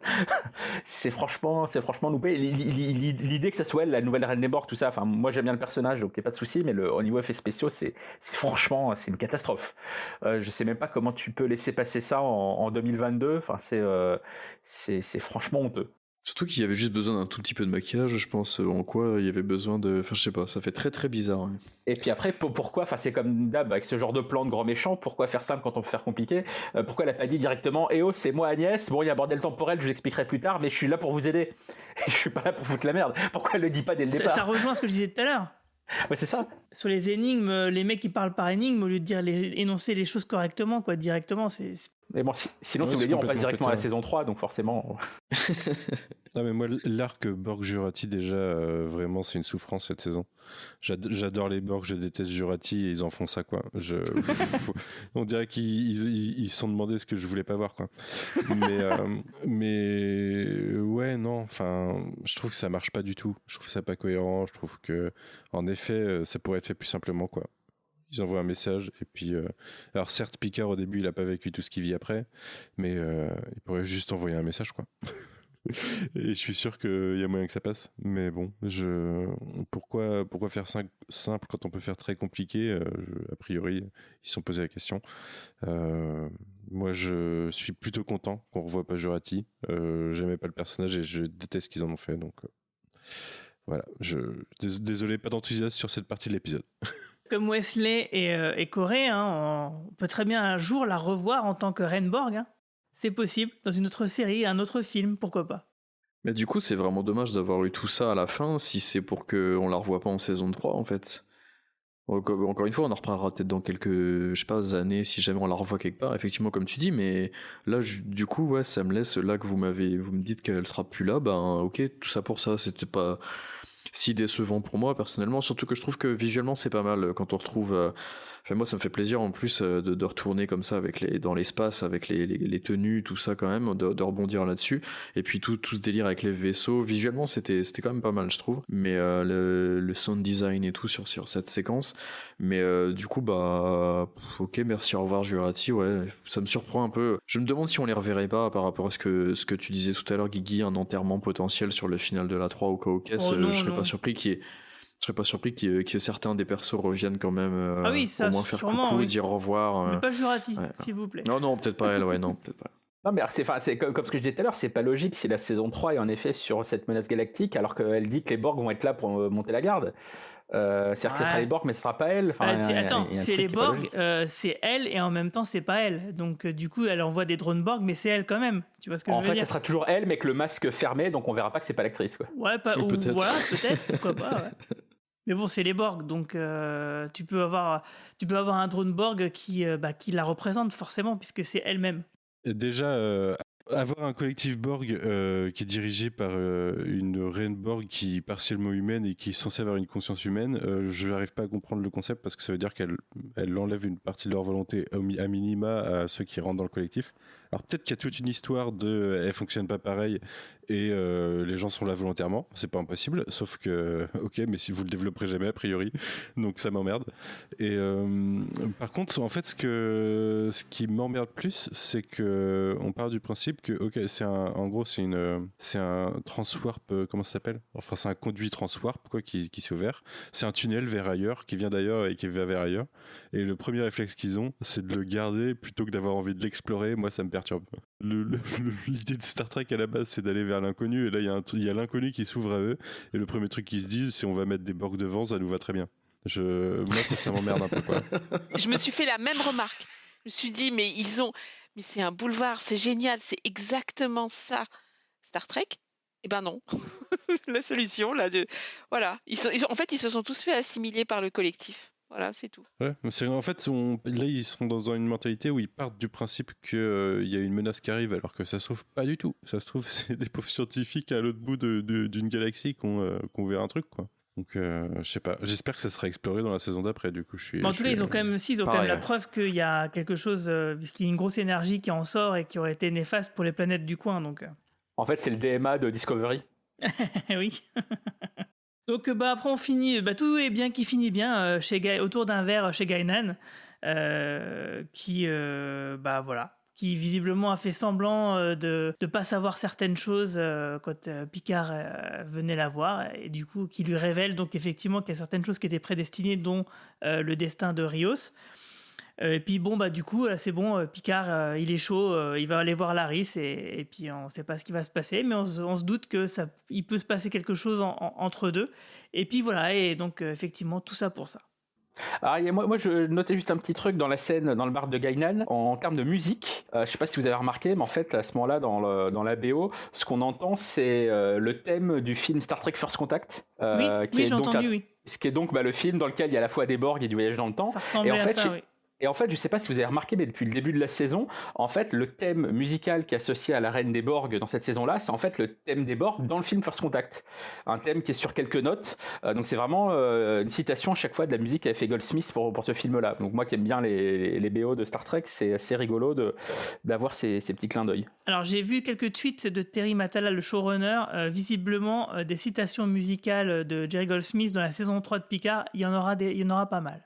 Cool, tant mieux. Parce que sinon, la musique originale de Jeff Russo, pour l'instant, voilà. Moi, Jeff Russo, je suis vraiment, vraiment pas fan, quoi. C'est pas nul ce qu'il fait, mais je trouve que c'est pas au niveau. Mais c'est pas bien. Ouais, non, c'est pas ça. C'est pas nul, mais c'est pas bien. Bon, après, soyons aussi très honnêtes, les BO des séries Star Trek, je parle pas des films, je parle des séries, notamment aussi parce que Rick Berman voulait des trucs sans thème. C'est tous les compositeurs qui ont bossé sur les séries des années 80-90, donc Next Generation, Deep Space Nine, Voyager Enterprise, le disent, ils étaient ultra bridés par Rick Berman qui ne voulait pas de thème. Et en effet, ça ressemble à de la tapisserie. Donc malheureusement, hormis la série originale, les musiques de Star Trek à la télé, je parle pas des génériques, je parle vraiment des musiques des épisodes, ça n'a jamais été des trucs très mémorables. Sauf exception. Sauf exception, mais comme tu dis, c'est l'exception qui confirme la règle. Donc, et malheureusement, Jeff Russo, alors qu'a priori il a les mains libres, il aurait pu faire un truc un peu plus mémorable, et c'est pas encore ça, quoi. Ouais, et puis par contre, il utilise un peu trop les notes du thème Star Trek. J'ai l'impression de l'avoir entendu dans tous les épisodes, quoi. Ouais, c'est un peu ce qui nous ressort un peu sur le générique de Strange New World, puisque le générique de Strange New World a été mis en ligne de manière officielle, on peut le voir partout dans le monde de manière légale, où le seul truc qui se retient, c'est les clins d'œil au générique original, et les parties que lui a composées, les parties inédites de ce thème, sont pareil, pas du tout notables. On en parlera dans le prochain podcast, mais t'as raison. Moi, le générique, je l'ai écouté 30 fois. J'ai eu du mal à retenir le thème. Ça commence à venir, mais c'est pas facile. Alors qu'à l'inverse, les génériques de Star Trek Lower Decks et Prodigy, dès la première fois, je les avais en tête, ils étaient fantastiques et fabuleux, quoi. Et du coup, c'est l'heure du bilan, on va faire donc notre petit bilan de cette saison 2. On va commencer avec toi, Manu. Écoute, le bilan, je pense qu'on l'a dit pas mal de fois, c'est tout ça pour ça. C'est tout simplement, ok, il y a eu des bons moments sur la fin, il y a eu des bons moments au début, mais au milieu, c'était catastrophique pour moi. Je sais pas, je trouve que en effet, ils ont pas bien visualisé comment écrire une série sur ce format, quoi. Et ça se ressent beaucoup. Quand le ventre mou, c'est 8 épisodes sur 10 presque, on va dire 7, c'est un peu dommage. Je trouve que la fin, ok, rattrape un peu le truc avec beaucoup de maladresse quand même, mais dans l'ensemble, la saison, je préfère la première en vrai. Tu préfères la première, c'est vrai ? Ouais. Ah moi aussi, figure-toi. Alors que notre constat de fin de première saison, c'est que voilà, quoi, c'était pas ouf. Donc pour l'instant, Picard, c'est décevant. Disons que je trouve que dans la saison 1, il y avait beaucoup de trucs moyens, mais il n'y avait pas autant de trucs vraiment énervants. Par exemple, je suis très content, je vous suis gré de vous êtes pas moqué de moi à cause de l'USS Relativity. Merci beaucoup. Non, C'est très sympa. je partage ta peine, hein. Tu me connais, j'ai spéculé beaucoup de choses sur beaucoup de choses et j'ai souvent été déçu. Mais c'est ça le vortex à la fin de la saison. Je l'avais pas là, mais je la partage. Parce que là, par exemple, quand même, franchement, d'avoir casté le même acteur que le personnage de Voyager et de l'avoir appelé Wells, waouh, moi je trouve que c'est du troll de haut niveau.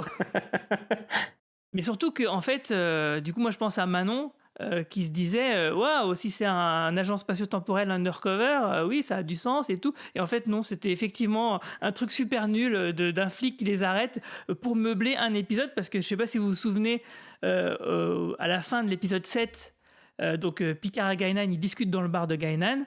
Et puis à la fin de l'épisode 8, après donc la garde à vue qui a servi à rien, et ben ils en sont au même point. Il y a Picard qui discute avec Guinan dans le bar de Guinan. Après il y a Raffi qui arrive. Ah, mais où vous étiez? Alors que Picard va commencer à lui expliquer qu'il est en garde à vue chez le FBI. Raffi qui fait un truc du style on s'en fout, on s'en fout. Ouais, donc c'était un épisode pour rien, ouais. C'était vraiment un épisode pour rien. C'est pareil, tu vois, par rapport à notre comme Rios qui se fait arrêter. Notre appréciation de la première saison par rapport à celle-là. La première, on a eu un épisode de braquage, bah c'était un épisode concept, c'était cool. Bah là, ils ont refait un épisode de braquage, bah c'était un autre épisode de braquage, on s'en fout un peu, quoi. Alors celui de la première était un peu mieux quand même, je trouve. Oui, carrément, moi je préfère celui de la première. Ouais. Bah déjà, il se passait dans le futur avec des races extraterrestres, alors que là, quand même, moi, sur mon bilan de la saison 2, je suis tout à fait d'accord avec toi, Manu, même si moi je trouve que le ventre mou, il est un peu plus court, c'est-à-dire que moi je vois plutôt 5-6 épisodes, parce que j'ai beaucoup aimé les 3-4 premiers, par exemple. Ça reste une mauvaise stat. Mais voilà, c'était pas ouf. Et alors qu'au moins, là, c'était vraiment cheap, quoi. On a ressenti plusieurs fois effectivement l'effet Covid, le fait que bah voilà, il peut pas avoir beaucoup d'acteurs sur certaines scènes. On sentait les distances, on sentait qu'il y avait un protocole Covid. Ça se sentait vraiment par rapport à d'autres séries des années auparavant. Et aussi, bah ça se passe à Los Angeles de nos jours quasiment. Bon bah voilà quoi, franchement en termes de costumes, d'effets spéciaux et de décors, ils sont pas cassés le cul, quoi. Surtout que le château Picard, voilà, on l'a vu sous toutes les coutures, quoi. Donc c'était vraiment, ça donnait un sentiment quand même assez cheap à cette saison 2. Et ça, c'est un truc que je retiens et qui du coup me déçoit un petit peu. Je te rejoins par rapport à ça, c'est que moi j'ai largement préféré la première, même si je suis peut-être un peu moins dur que vous sur la seconde. J'ai bien aimé, on s'était appelé, je sais plus, je crois que on s'était appelé après avoir vu le 5e, Guigui, je t'avais dit que j'aimais vraiment beaucoup, moi les 5 premiers quand même. C'est pour moi ça devient vraiment naze à partir du gala, donc qui est le 6e, et donc ouais, je crois que c'est la garde à vue, c'est le 7e qui est vraiment nul aussi, le 8 j'ai pas aimé, et vraiment les flashbacks avec le Picard enfant, les délires avec la mère et tout, c'est beaucoup trop long, c'est vraiment, c'est des passages où j'avais vraiment envie d'accélérer, j'en avais marre, et ouais, c'est pas assez créatif en fait, je trouve. Tout à l'heure on faisait le comparatif avec l'épisode du casse de braquage de la saison 1, et au moins il y avait, comme tu dis, des costumes, des décors, des idées, des extraterrestres tout simplement, d'autres races. Là c'est beaucoup trop, alors c'est le concept de la saison, j'entends bien, mais c'est un peu chiant quand même, je trouve, même si du coup on peut apporter quelques questions, réflexions actuelles qui m'ont bien plu, encore une fois, avec Rios et sa copine. J'ai vraiment aimé tout ce délire avec l'immigration, tout ça, mais sinon globalement ils sont jamais ensemble, les personnages sont vraiment trop séparés, et on avance chacun de son côté, et ça c'est vraiment embêtant, je trouve. Il n'y a pas d'esprit d'équipe, enfin pour moi il y a un peu c'est ça Star Trek aussi, et ça m'a vraiment embêté en fait. C'est vrai que finalement, si on regarde bien l'intrigue principale, Picard il fait quasiment tout seul, hein. Les autres ils gravitent autour, mais ils servent à rien. Et c'est marrant d'ailleurs, parce que je me souviens qu'en début de saison, quand Discovery se finissait et qu'on critiquait la dynamique de groupe de temps en temps, on disait que celle de Picard début de saison était bonne. Et en fait, derrière, ils se séparent tous, ils reviennent jamais ensemble, comme dit Quentin. Et à partir de là, ouais, ça devient moins intéressant, ça devient du remplissage un peu chiant, quoi. Ouais, carrément. Et toi, Marina, ton bilan? Moi, je suis déçue par cette saison. C'est-à-dire qu'il y avait des éclairs de génie, de 1 ou 2 bons épisodes. Moi, j'ai été touchée par l'histoire de la mère de Picard pour les raisons que j'ai évoquées. Bon, je ne vais pas y revenir et tout ça. Une saison beaucoup trop inégale, des personnages qui ne servaient absolument à rien, des moments, des scènes inutiles, incompréhensibles qui n'aboutissent pas. Moi, j'ai beaucoup, je dois dire qu'en y réfléchissant, je me suis dit que la première saison était quand même 10 fois mieux. Il y avait beaucoup d'idées, il y avait des développements, et même si les 2 derniers épisodes étaient décevants, peu importe, l'impression générale est quand même meilleure, même si je pense qu'on a trop vite oublié l'histoire des 2 frères, des frères et sœurs incestueux. Mais là, cette saison, elle était beaucoup trop inégale. Et voilà. Moi, je trouve que la saison 2 est finalement aussi ratée que la 1, mais pas pour les mêmes raisons. En fait, pour moi, c'est vraiment 2 saisons complètement opposées en termes de structure et de narration. Parce que la 1, j'ai pas du tout aimé le début et la fin, et je trouvais les épisodes du milieu plutôt réussis, mais je trouvais qu'elle a mis beaucoup de temps à démarrer, et toute la fin avec la vraie fausse mort de Picard, je trouvais ça vraiment très raté dans la 1. Et la 2, c'est exactement l'inverse, c'est-à-dire que j'ai beaucoup aimé le début. Les 3 premiers épisodes, c'est finalement les épisodes les plus ambitieux, en termes de décors, d'effets spéciaux, on parlait de ça tout à l'heure. Finalement, la réalité parallèle, enfin le futur parallèle, etc. T'as beaucoup de décors, t'as beaucoup de personnages, etc. Ça va très vite, les 3 premiers épisodes, il se passe beaucoup de choses. Et en effet, après cet énorme ventre mou, il se passe plus rien et qui fait assez cheap.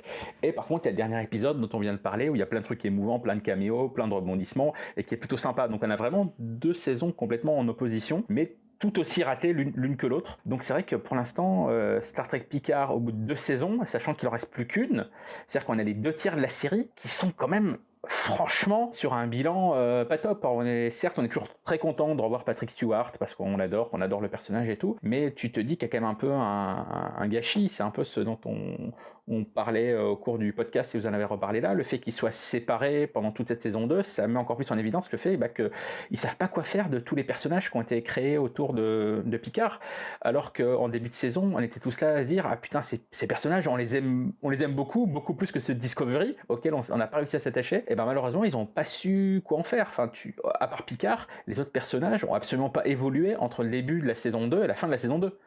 Enfin voilà, Rios, certes, il reste avec sa nouvelle copine, mais le personnage en lui-même, il n'a pas vraiment bougé. Raffi et Seven, c'est pareil. Elnor, de toute façon, il était mort pendant toute la saison. Et Borgatti, bon, on en a déjà parlé. Mais voilà, t'as vraiment cette sensation de gâchis de personnages qui est vraiment dommage, alors que finalement, on s'en fout que les personnages soient gâchés dans Discovery. Là, on se dit qu'ils sont passés à côté d'un truc, et encore plus renforcés par ce qu'on sait pour l'instant de la saison 3, où la moitié de ces nouveaux personnages-là seront plus là. Les autres seront certainement, Raffi et Seven vont probablement être sacrifiés face à tous les anciens des nouvelles générations qui vont revenir. Donc moi j'ai un peu peur que à la fin de la saison 3 de Picard, on se dise un peu pareil que Star Trek Picard. Je pense que Seven, ça m'étonnerait qu'elle soit sacrifiée. Mais avant de se demander qu'est-ce qu'on pourrait attendre de cette saison 3, écoutons le journal de bord de Cyril Miquel. Salut l'équipage. Alors pendant que je suis sur Rasa en train de me dorer le tribule, je vais quand même vous donner mon avis sur cette 2e saison de Picard. Bon, on en a parlé tous ensemble déjà plusieurs fois et vous en avez parlé régulièrement dans les podcasts. Cette série souffre de gros problèmes et notamment de certaines longueurs, aussi grands que l'espace en général. Je trouve pour ma part aussi que le syndrome de la Mystery Box a été à la fois atténué parce que mal utilisé, donc du coup c'est un peu moins chiant par rapport aux autres séries Discovery, et puis grosso modo il y a toutes ces intrigues secondaires qui nous font oublier par moment l'intrigue principale, voire l'épisode initial. Sur le dernier épisode j'avais carrément oublié qu'il y avait eu un début, tellement toutes ces intrigues viennent parasiter et sont des fois mal amené. Dernière chose, je pense aussi que Guigui en avait déjà parlé, je suis d'accord avec lui. Le format sériel se fracasse là sur Star Trek Picard, qui aurait peut-être mérité un double téléfilm pour quelque chose d'un peu moins long et d'un peu mieux rythmé que ces 10 épisodes où certains étaient relativement ennuyeux et certains twists étaient assez prévisibles. Voilà. Dans les choses positives, parce qu'il y en a, je trouve que les FX ont été beaucoup plus rares, donc finalement un peu meilleurs, et du coup on prend beaucoup plus plaisir à voir tous ces vaisseaux, par exemple sur le dernier épisode. C'est vraiment un réel plaisir. Bon, il y a un petit côté brumeux sur certaines planètes que je comprends pas, mais bon, bref, c'est là, on va dire que c'est une patte artistique. Et puis, je trouvais intéressant aussi que le lore soit alors exploité côté fanservice. Il n'y a pas à dire, ils nous font des clins d'œil, pas discrets, mais finalement, ça donne aussi un petit peu envie d'aller explorer certaines références qui nous sont faites, notamment les guerres eugéniques, et puis certains personnages dont nous dévoilent certaines fins, certaines conclusions. En gros, pour moi, cette saison 2 est un gros préambule à une tournée d'adieu. C'est l'avant-der, avant que ce soit la der des der. Et puis, ce qui est intéressant sur cette saison 2, c'est qu'on commence à tourner des pages. On commence à tourner des pages et à laisser d'autres personnages vivre leur vie sans avoir à subir l'ombre de ces grands capitaines qui acceptent de donner le flambeau et qui vont voir les amis pour leur dire au revoir une dernière fois et acceptent que ce soit la fin. Et je trouve que si la saison 3 est de la même augure que le dernier épisode, et du même augure que le dernier épisode, ça peut nous donner quelque chose qui va nous arracher des larmes assez fort.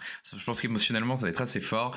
Et puis voilà, je pense que j'ai rien oublié. Allez, je vais peut-être m'avancer aussi, mais je trouve que c'est aussi ce dernier épisode notamment de Picard, ça annonce le retour de la grande SF divertissante. Alors pas forcément de la hard-fi, mais vraiment cette science-fiction qui se prend pas la tête, qui a envie de nous faire voir des belles images, qui se prend peut-être pas forcément la tête sur des scénarios aussi temporels, mais qui a envie de nous offrir un bon divertissement dans l'espace. Et je trouvais que récemment on avait des séries qui étaient plutôt sérieuses, plutôt dures, austères, et toujours cet esprit Star Trek très lumineux.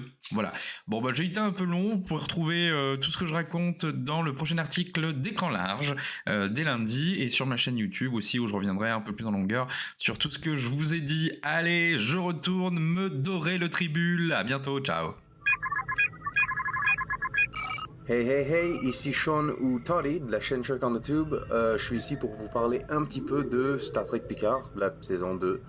On m'a demandé de faire un petit bilan, et j'ai dit que ça allait sûrement pas être très positif, mais on m'a dit c'est bon, c'est correct, vas-y quand même. Donc voilà, on y est. La saison 2 de Picard, honnêtement, probablement l'une des choses les plus décevantes que j'ai vues de ma vie. Je veux dire, quand je regarde une saison de Discovery, j'ai pas mal aucune attente, ce qui fait que quand c'est de la merde, je m'attendais à ça. Mais là, Picard, je m'attendais à plus. Je m'attendais vraiment à plus par rapport aux noms qui ont été reliés, puis par rapport à peut-être le thème. Genre, moi, j'aime pas le voyage temporel, mais quand ils ont annoncé le retour de Guinan, quand ils ont annoncé le retour de Q, je m'attendais quand même à beaucoup plus que ce qu'on nous a donné. Donc c'est sûrement pour ça que je suis autant déçu. La seule chose qui fait que je préfère encore la série Picard à Discovery, c'est parce que, pour être franc, je préfère sûrement le cast, puis je préfère les personnages de Picard, puis bon, voilà, c'est tout. Sinon, non, je trouve que cette saison a été très très bizarrement structurée, très très bizarrement écrite. Souvent, les choses qui ont été teasées au début de la saison ont eu comme aucun vrai dénouement, ou alors des dénouements qui n'avaient pas vraiment de sens. Sans parler de ça, la réalisation aussi suivait pas mal un peu ça. Je veux dire, on a vu sur Internet tellement de gens parler de scènes absolument incohérentes. On filme d'un côté, on est dans une espèce de serre ou une baie vitrée, puis hop, dès qu'on coupe de l'autre côté, là on est rendu dans un couloir. Puis bon, ça a un peu aucun sens là.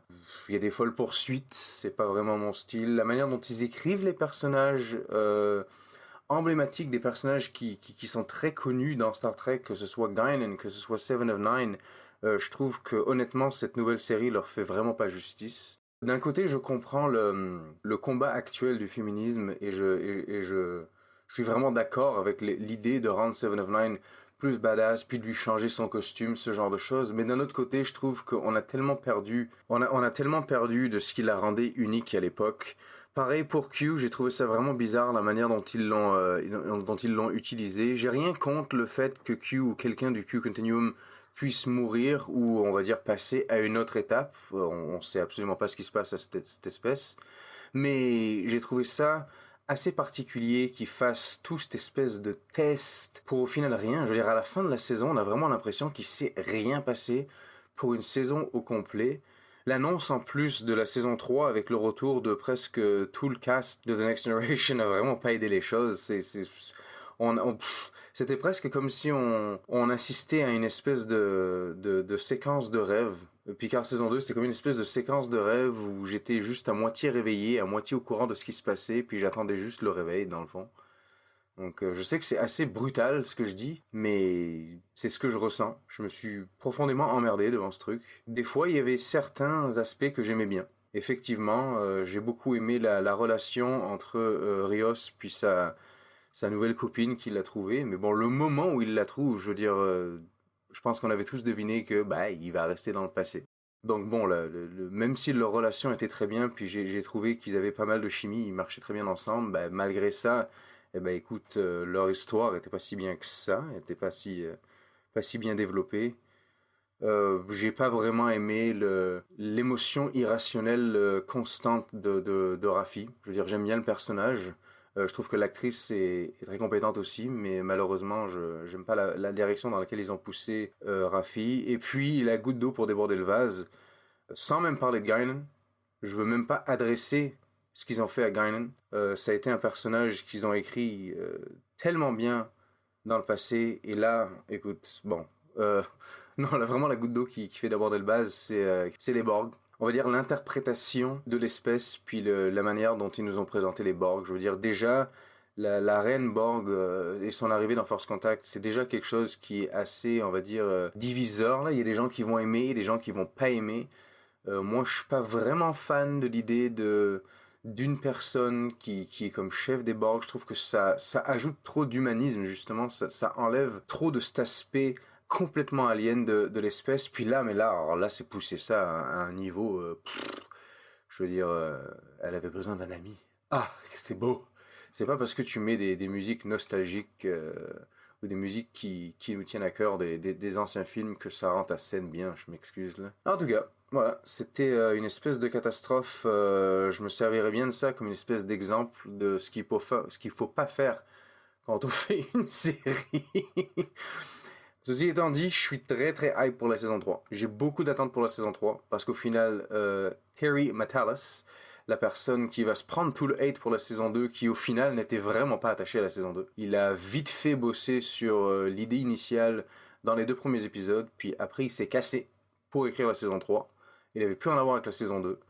Lui, il va se prendre tout le hate pour la saison 2, malheureusement pour lui. Mais j'ai quand même beaucoup hâte de voir ce que lui va faire pour la saison 3, où il est le créateur principal et le seul là-dessus. Il n'a pas d'aide de Akiva Goldsman et les suspects usuels, on va dire, genre de cette équipe de production. Voilà. Et j'en ai un peu ma claque de revoir les mêmes personnages, genre les mêmes acteurs, revenir 800 fois pour jouer le même personnage constamment. Je veux dire, c'est drôle, c'est un peu une blague pour Brent Spiner, qui joue Data, puis tous les Soong de l'histoire de l'univers, mais on n'a pas besoin de faire ça pour tous les personnages. En tout cas, j'espère que vous avez aimé, comme ça vous êtes content.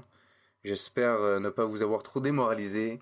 Merci beaucoup de m'avoir laissé partager mes petits avis avant que je sorte ma vraie revue, mon full review, où je vais sûrement cracher sur ce truc encore plus. Live long and prosper.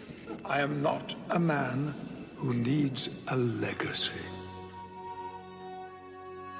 I think back on those days on the Enterprise and all the danger we rushed into.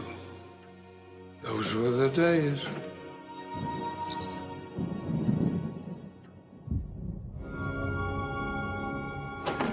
Evolution is not an act of preservation. It's addition. It is clear sacrifice is required again. Jean-Luc, when the galaxy comes calling, you love it. Aren't we a little overdue for a good old-fashioned road trip? I promise you will not be alone. Ready? As ever.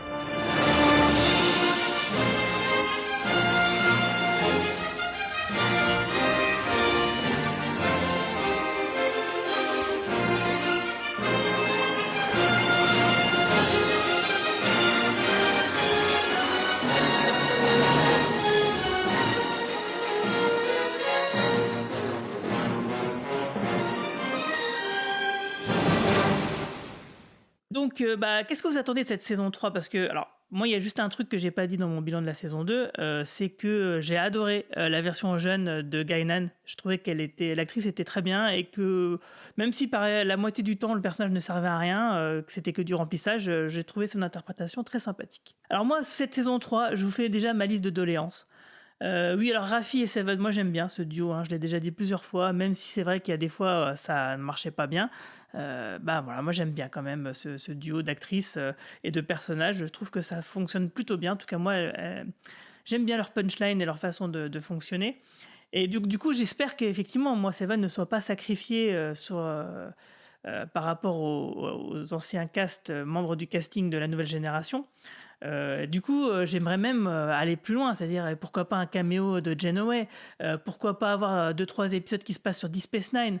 Peut-être c'est le moment d'avoir ce fameux super Star Trek qui réunirait la nouvelle génération Deep Space Nine et Voyager. Je pense que c'est le moment ou jamais, de toute façon, de le faire, donc j'espère qu'ils vont s'en saisir. Surtout que Terry Matala semblait dire, si je me suis pas trompé, dans ce que j'ai compris des tweets qu'il a fait il y a quelques semaines, c'est que visiblement on parlerait des conséquences de la guerre contre le Dominion.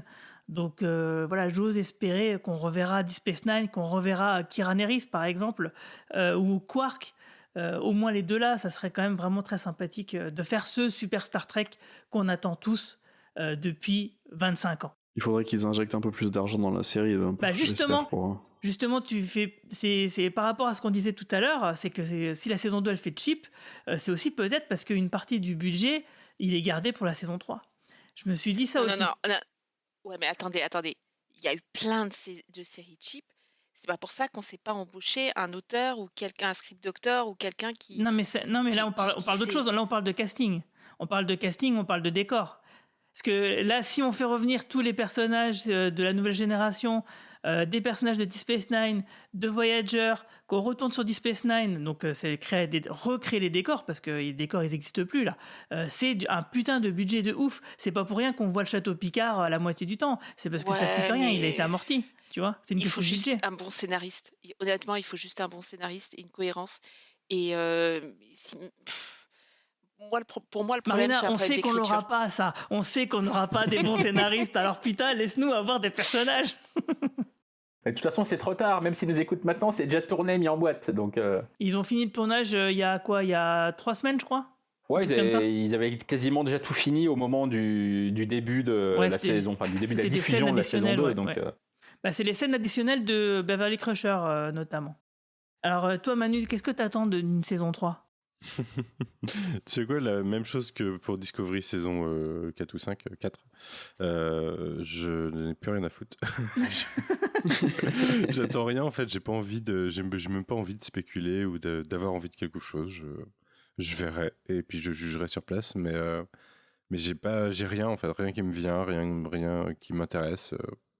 On verra s'ils me proposent une bonne histoire, ok. S'ils me propose une autre saison comme ça, ouais, enfin, tu vois, j'ai pas envie d'avoir ça, donc j'ai même pas envie d'espérer autre chose, puisque pour l'instant ils ont pas prouvé qu'ils pouvaient faire mieux. D'ailleurs, je tiens à préciser que par exemple on a perdu 2 personnes en cours. Donc moi il y a Céline de mon côté qui a arrêté de regarder à partir de l'épisode 6. Et aussi Martin Winkler, qui du coup ne nous fera pas de capsule de journal de bord pour son bilan de la saison 2, puisque lui aussi a arrêté à l'épisode 6, il en avait vraiment trop marre. Quoi. J'ai vu qu'il est passé à côté de Strange New World aussi, ça lui a pas plu. Ah c'est vrai, ça lui a pas plu ? Ah merde. Bon, ça, nous on en reparlera, moi j'ai bien aimé. Et toi Quentin ? Je reste, alors je suis pas aussi dur que Manu, mais je sais pas trop pour l'instant, je me laisse porter. Je suis curieux, je suis vraiment curieux de la façon dont ils peuvent réintroduire tous ces anciens personnages là. Quel genre de dynamique ça peut avoir, on le verra assez rapidement sur le premier épisode, vers quoi on va se diriger. Là on avait vu dès les bandes annonces que ça serait principalement une série qui se passerait de nos jours. Je suis curieux un peu de savoir si ça va être vraiment à bord d'un vaisseau ou pas du tout, ou qu'est-ce. C'est plus ce genre de questions que je me pose. C'est un peu dommage de perdre, par rapport à ce que vous m'aviez expliqué tout à l'heure, tous ces personnages là quand même. Je trouve ça vraiment bête. Après je me laisse porter, on verra bien. J'ai vraiment hâte de voir Strange New Worlds, j'ai pas encore vu le premier épisode, et ça me donne vraiment envie, donc je suis vraiment très très fan de Prodigy et Lower Decks. J'aime beaucoup globalement ce que fait Star Trek. Je me laisse porter. J'ai lâché Discovery par contre. Je vous écoute toutes les semaines religieusement, mais la dernière saison a eu raison de moi. J'ai arrêté en cours. Ok. Et toi, Romain ? Moi, ce que j'attends principalement de la saison 3, c'est de revoir tous les anciens d'Annex G. C'est la principale raison qui va me faire regarder la saison 3 avec toutes les réserves qu'on a émis les uns et les autres sur l'écriture de Star Trek Picard, donc je vais pas revenir dessus, mais voilà, clairement, pour moi, c'est le big hook de la 3, c'est clairement de revoir tout le monde. Et quand le précédent podcast auquel j'ai participé au Quadrant Pop, c'était au moment où justement ils venaient de lancer la bande-annonce dans laquelle ils officialisaient le fait que tout le monde revenait dans la 3, et on se demandait mais pourquoi est-ce qu'ils balancent cette bande-annonce maintenant que la 2 n'est pas terminée. Et à ce moment-là, c'est même moi qui disais mais c'est peut-être parce que de toute façon ils savaient que les infos allaient fuiter, ils ont préféré prendre les devants. Voilà, moi je pensais que c'était ça, et avec le recul je me demande si c'est pas merde, on voit que tout le monde est déçu par la 2, que tout le monde pense que la série est pourrie, et c'est pour que les gens restent. Si restez, la 3 va être bien, il y aura tout le monde. C'est cynique, mais c'est possible. C'est peut-être un peu parano comme interprétation, mais je sais que je me demande si même moi ça m'a pas aidé à aller au bout de la 2, de savoir qu'au bout de ça il y aurait une 3 avec des gens que j'ai envie de revoir. C'est pas faux, parce que quand même, ils ont réussi à garder le secret pendant presque un an. Donc, ils auraient pu tenir 3 semaines de plus, quoi. C'est ça. Donc, est-ce que c'était pas pour motiver un peu les gens à rester jusqu'au bout, en voyant un peu peut-être les réactions, quoique visiblement, il y a quand même beaucoup de gens qui a quand même bien aimé cette saison 2. Je sais pas. Mais voilà, moi je sais que clairement, c'est principalement la raison pour laquelle j'ai envie de voir la 3, c'est de revoir tout le monde. D'ailleurs, si, il y a juste un dernier truc que j'ai pas précisé pour ma wishlist de la saison 3. Ça serait que le fils Song qu'on a vu dans la saison 1, en fait, soit un androïde qui s'ignore. Voilà, c'est un truc que j'aimerais qui existe, et que je veux pas qu'il ait de descendance organique, on va dire. Et ben voilà, on va s'arrêter là. Qu'est-ce que vous en pensez Là, ça fait quand même depuis le début de l'année qu'on fait un podcast toutes les semaines. Donc on va pouvoir un peu se reposer, même si on va continuer avec Strange New Worlds. Oui, comme tu dis, on en refait un dimanche. Donc voilà, c'est la première fois qu'on en enregistre 2 en l'espace de 2-3 jours. Et après, donc du coup, on va revenir sur Prodigy, et puis ensuite on fera une petite pause durant cet été, et puis on reviendra plus tard. Mais ça, on en reparlera le moment venu. Moi, par exemple, vous pourrez aussi me retrouver le week-end prochain. Je serai au festival Ville et BD. Donc c'est près de Nancy, je crois. Enfin, en tout cas, c'est en Meurthe-et-Moselle. Me demandez pas où c'est exactement. Regardez sur Internet. Donc le festival Ville et BD, ça a l'air vachement bien. C'est la 10e édition, mais c'est la première fois que j'irai. Et donc voilà. Et puis on vous donne et on vous dit voilà, si vous voulez participer à notre soirée du 10 septembre à Paris, allez sur KissKissBankBank maintenant, parce qu'il ne reste plus que quelques heures. Toi, Manu, qu'est-ce que tu as dans ta besace de podcast ? J'imagine que tu as plein de trucs à annoncer. Non, je sais pas. Les gens ont dû voir qu'il y a pas mal de YMCU en ce moment sur Moon Knight. Il y a le retour de Tales from... Enfin, non pas le retour, parce qu'on en a fait quelques-uns récemment déjà, de Tales from the Sewer. On a reparlé de la série régulière cette semaine, donc ça va sortir la semaine prochaine. Il y a le retour de Site Alpha, où on parle politique dans Stargate. J'en oublie certainement. Et puis on a des choses à venir avec Quentin notamment. Donc, et puis il y a Doctor Strange 2 aussi. Doctor Strange 2, il faut qu'on trouve le créneau pour l'enregistrer aussi. Ouais, et puis il y a un Quentin Dupieux, oui, effectivement. Quentin, tu vas nous en parler justement. Il n'y a pas que ça avec Quentin. Ouais, ça y est, si tout va bien, je suis relancé pour enregistrer quelques trucs avec Manu, effectivement. On est censé enregistrer prochainement un podcast sur un film qui sort mi-mai. Ce sera le 3e film d'un réalisateur que j'aime vraiment beaucoup. On est censé se retrouver donc avec Guigui et Manu pour parler du prochain film de Quentin Dupieux, Incroyable mais vrai, mi-juin. Et puis je serai peut-être là pour parler de Doctor Strange, on verra selon qui est dispo, qui est motivé, que j'ai vraiment beaucoup aimé et qui me permettra de revenir un peu parler dans le YMCU, parce que j'étais pas là pour parler de Moon Knight vu que j'ai trouvé ça nul à chier. Ah non, c'est exagéré. Merci. Moi j'ai trouvé que Picard saison 2 c'était pire que Moon Knight. Ah, moi pas du tout, tu vois. Au moins c'était plus court Moon Knight. Et toi, Marina ? Moi, comme d'hab, pas une grosse actu, mais j'espère réussir à aller voir Doctor Strange la semaine prochaine. Et puis, je suis en train de relire Soleil Vert, le bouquin qui a inspiré le film, et qui est très bon. Donc, qui pose de vrais débats sur l'Amérique. Il a été écrit dans les années, à la fin des années 60, début des années 70, et en fait, il est tout à fait d'actualité. Il était presque visionnaire en fait, et il y avait beaucoup de, et on en avait parlé justement avec Mehdi il y a quelques semaines. Donc, comme c'est un pavé, je suis toujours en train de le lire.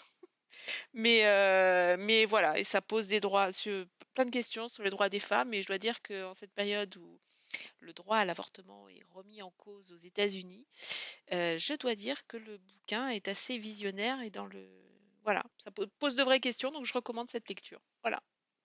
C'est vrai. Et toi, Romain ? Bah écoutez, moi ce que je peux vous recommander qui commence mardi prochain, donc mardi 10 mai, c'est la série Visitors, qui est la nouvelle série de Simon Astier pour la chaîne Warner TV. C'est la première production française pour Warner TV. Si vous connaissez Simon Astier pour sa série HeroCorp, et si vous avez aimé HeroCorp, bah, je pense que vous aimerez beaucoup Visitors. On y retrouve un peu le même genre d'humour et le même type de personnages, le même type de référence évidemment à tout ce qu'on aime, l'univers de la science-fiction.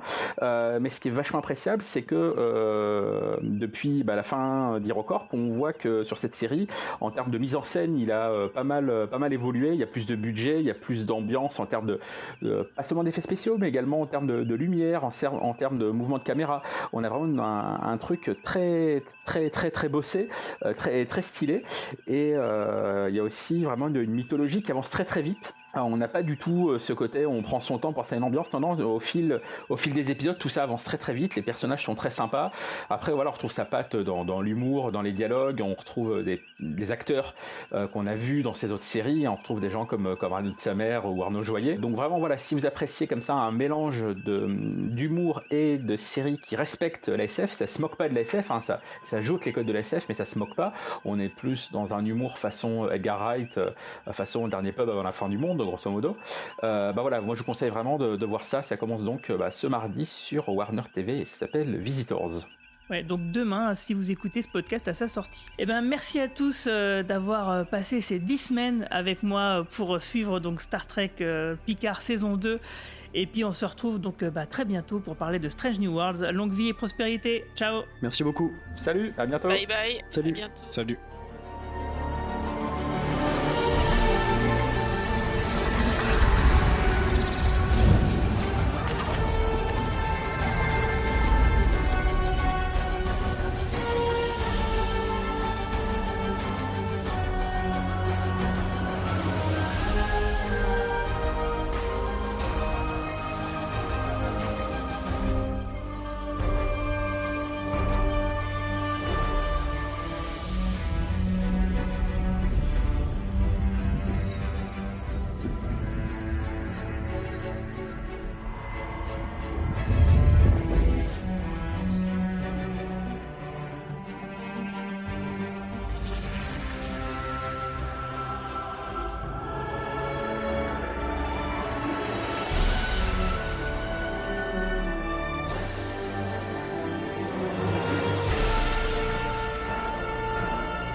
Program complete.